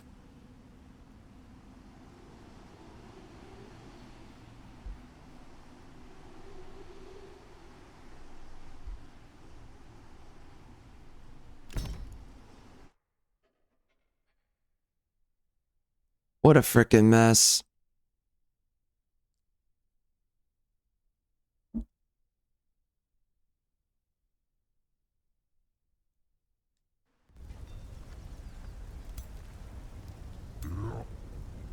Well, anyway, after a lot of the things that I think I've experienced, I definitely find that my mindset has changed quite a good portion. And, oh no, I spent all this gold. Is there anything I can do? No. Shoot. Oh no.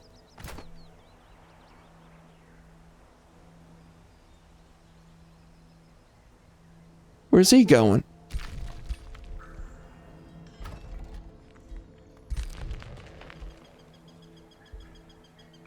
On a defensive mission, huh?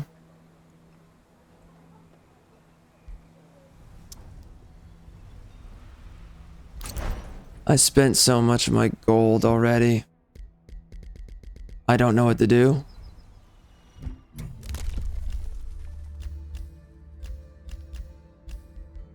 Yeah, wow, we're screwed.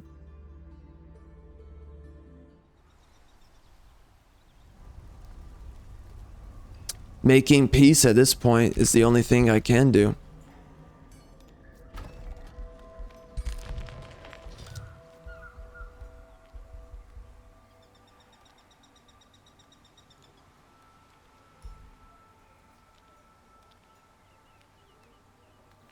Oh, man. All right, let's... What does this do? All right, it spawns the army. It doesn't source them. Yikes. I don't like that.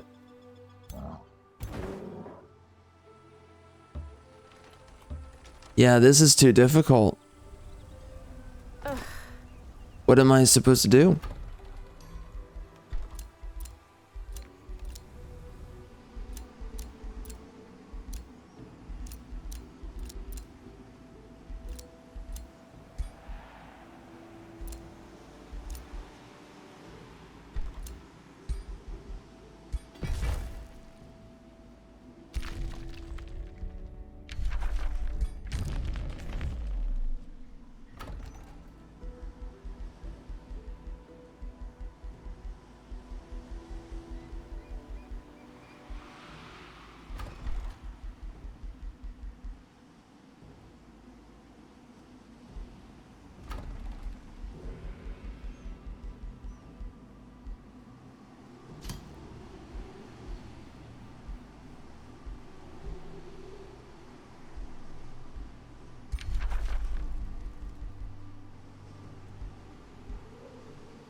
Dear God, man.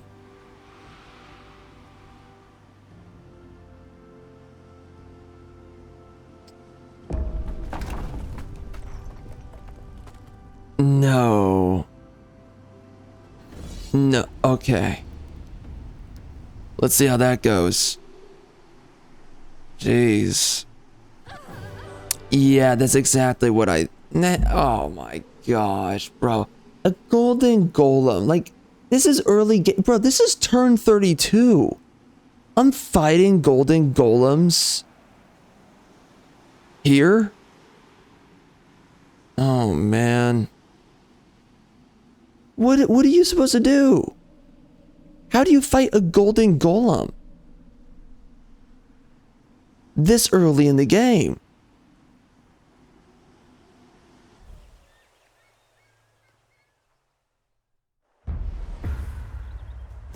Yo, the game is being ridiculous.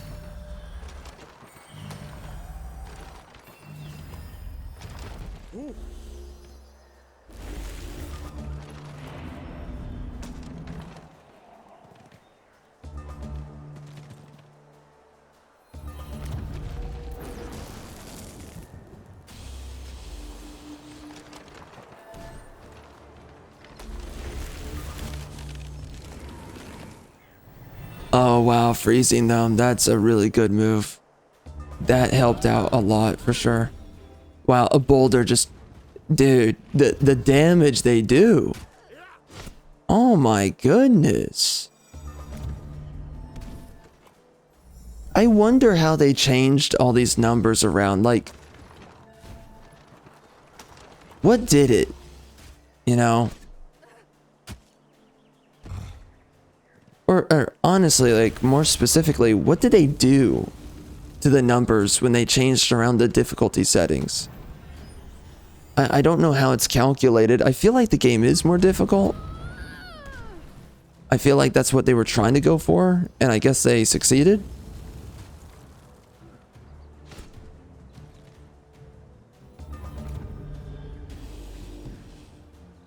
Yeah, this is too difficult with the technology I have and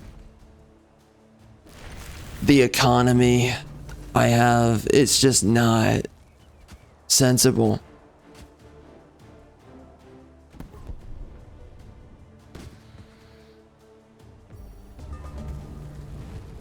And these spells that he's using, oh my goodness. He has everything against me.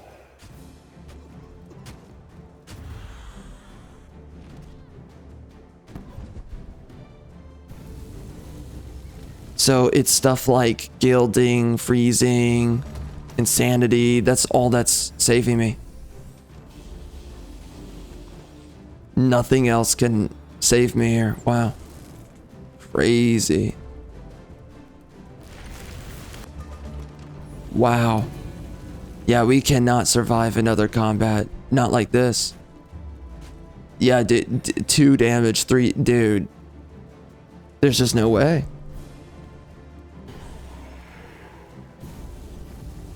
This is way too much.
Oh man. There's no way. Oh my gosh.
Great.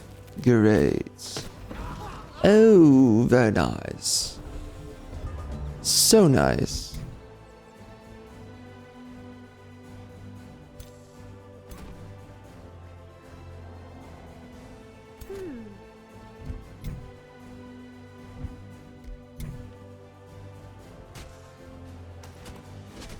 Oh my gosh, dude. There's no hope. There's no hope. Oh, it's so boned. Oh, screw this. Oh my gosh. What am I supposed to do? I guess we lost.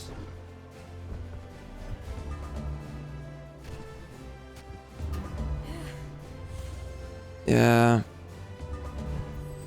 I feel like I should be able to figure out how to play on this difficulty, but that's a lot of damage. I don't know what you do about that.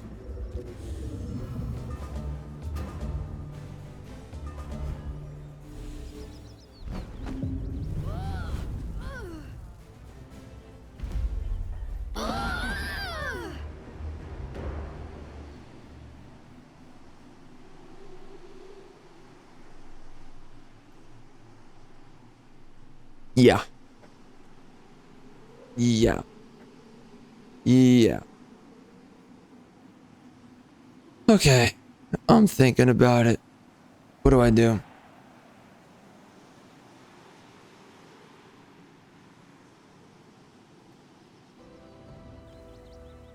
Nope, not that.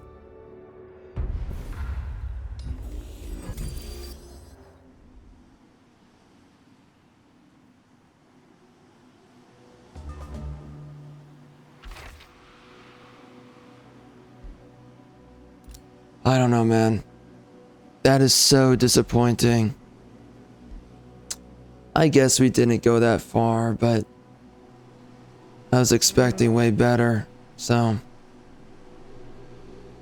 Alright. I guess we got wrecked. That's pretty disappointing. Yeah. Alright. Unfortunate. Truly.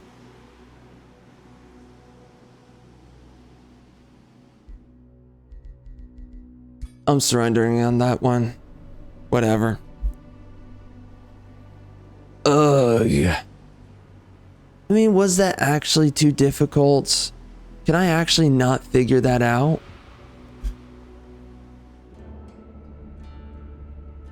I don't know.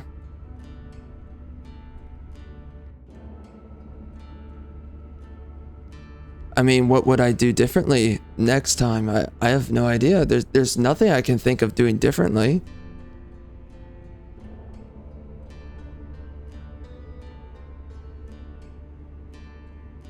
Have more units.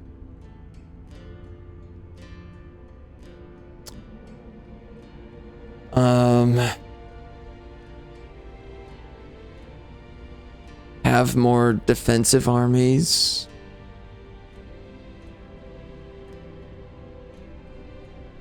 Have a larger starting economy. I guess that's really the only thing I can really think of. Have a better starting economy.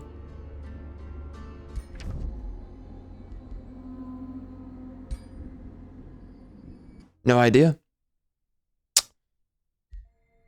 That is so unfortunate. Oh, I didn't. That's right. We've got all this new stuff here.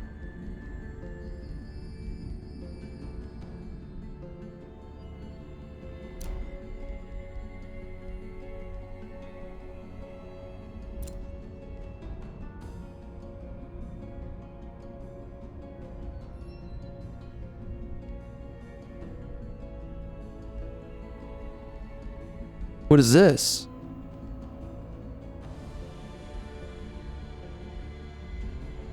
Well, that's crazy.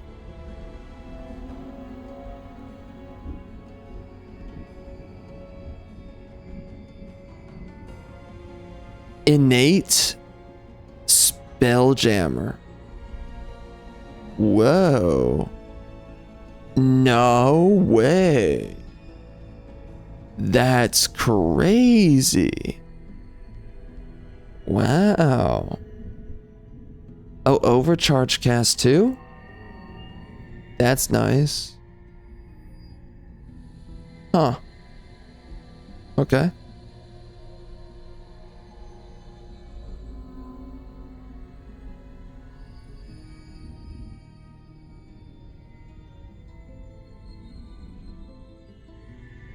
Well, that's insane.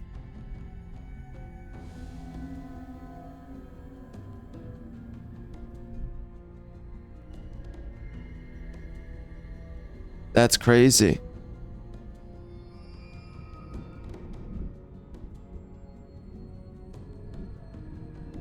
whoa.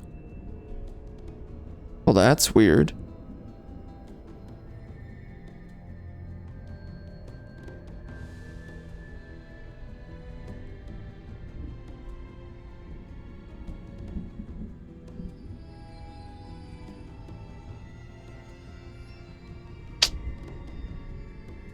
Interesting.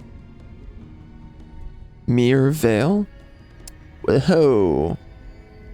Really? We can get this stuff in items now.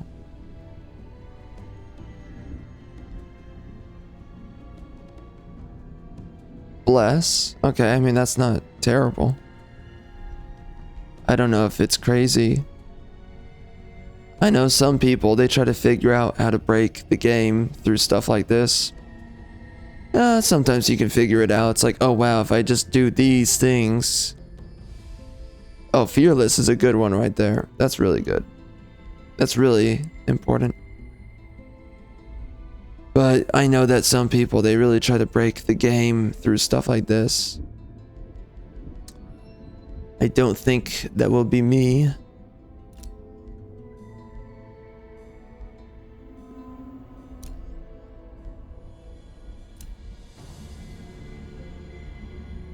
Interesting. Well.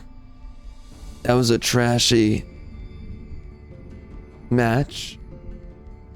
For sure. Really disappointing. But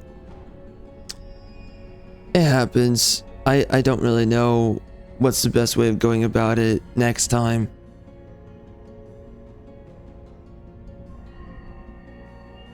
They started off not liking me.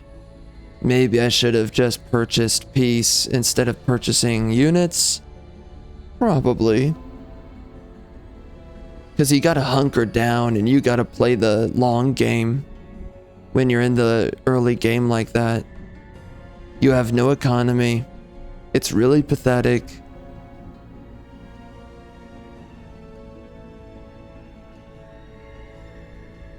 Yeah. And you don't have any research, so it makes the whole thing a lot more difficult. Yeah, so I need to hunker down better next time. I want to do it at that difficulty because I know I can do it. So I think I'll just try to figure it out. Obviously, I was effing up right there.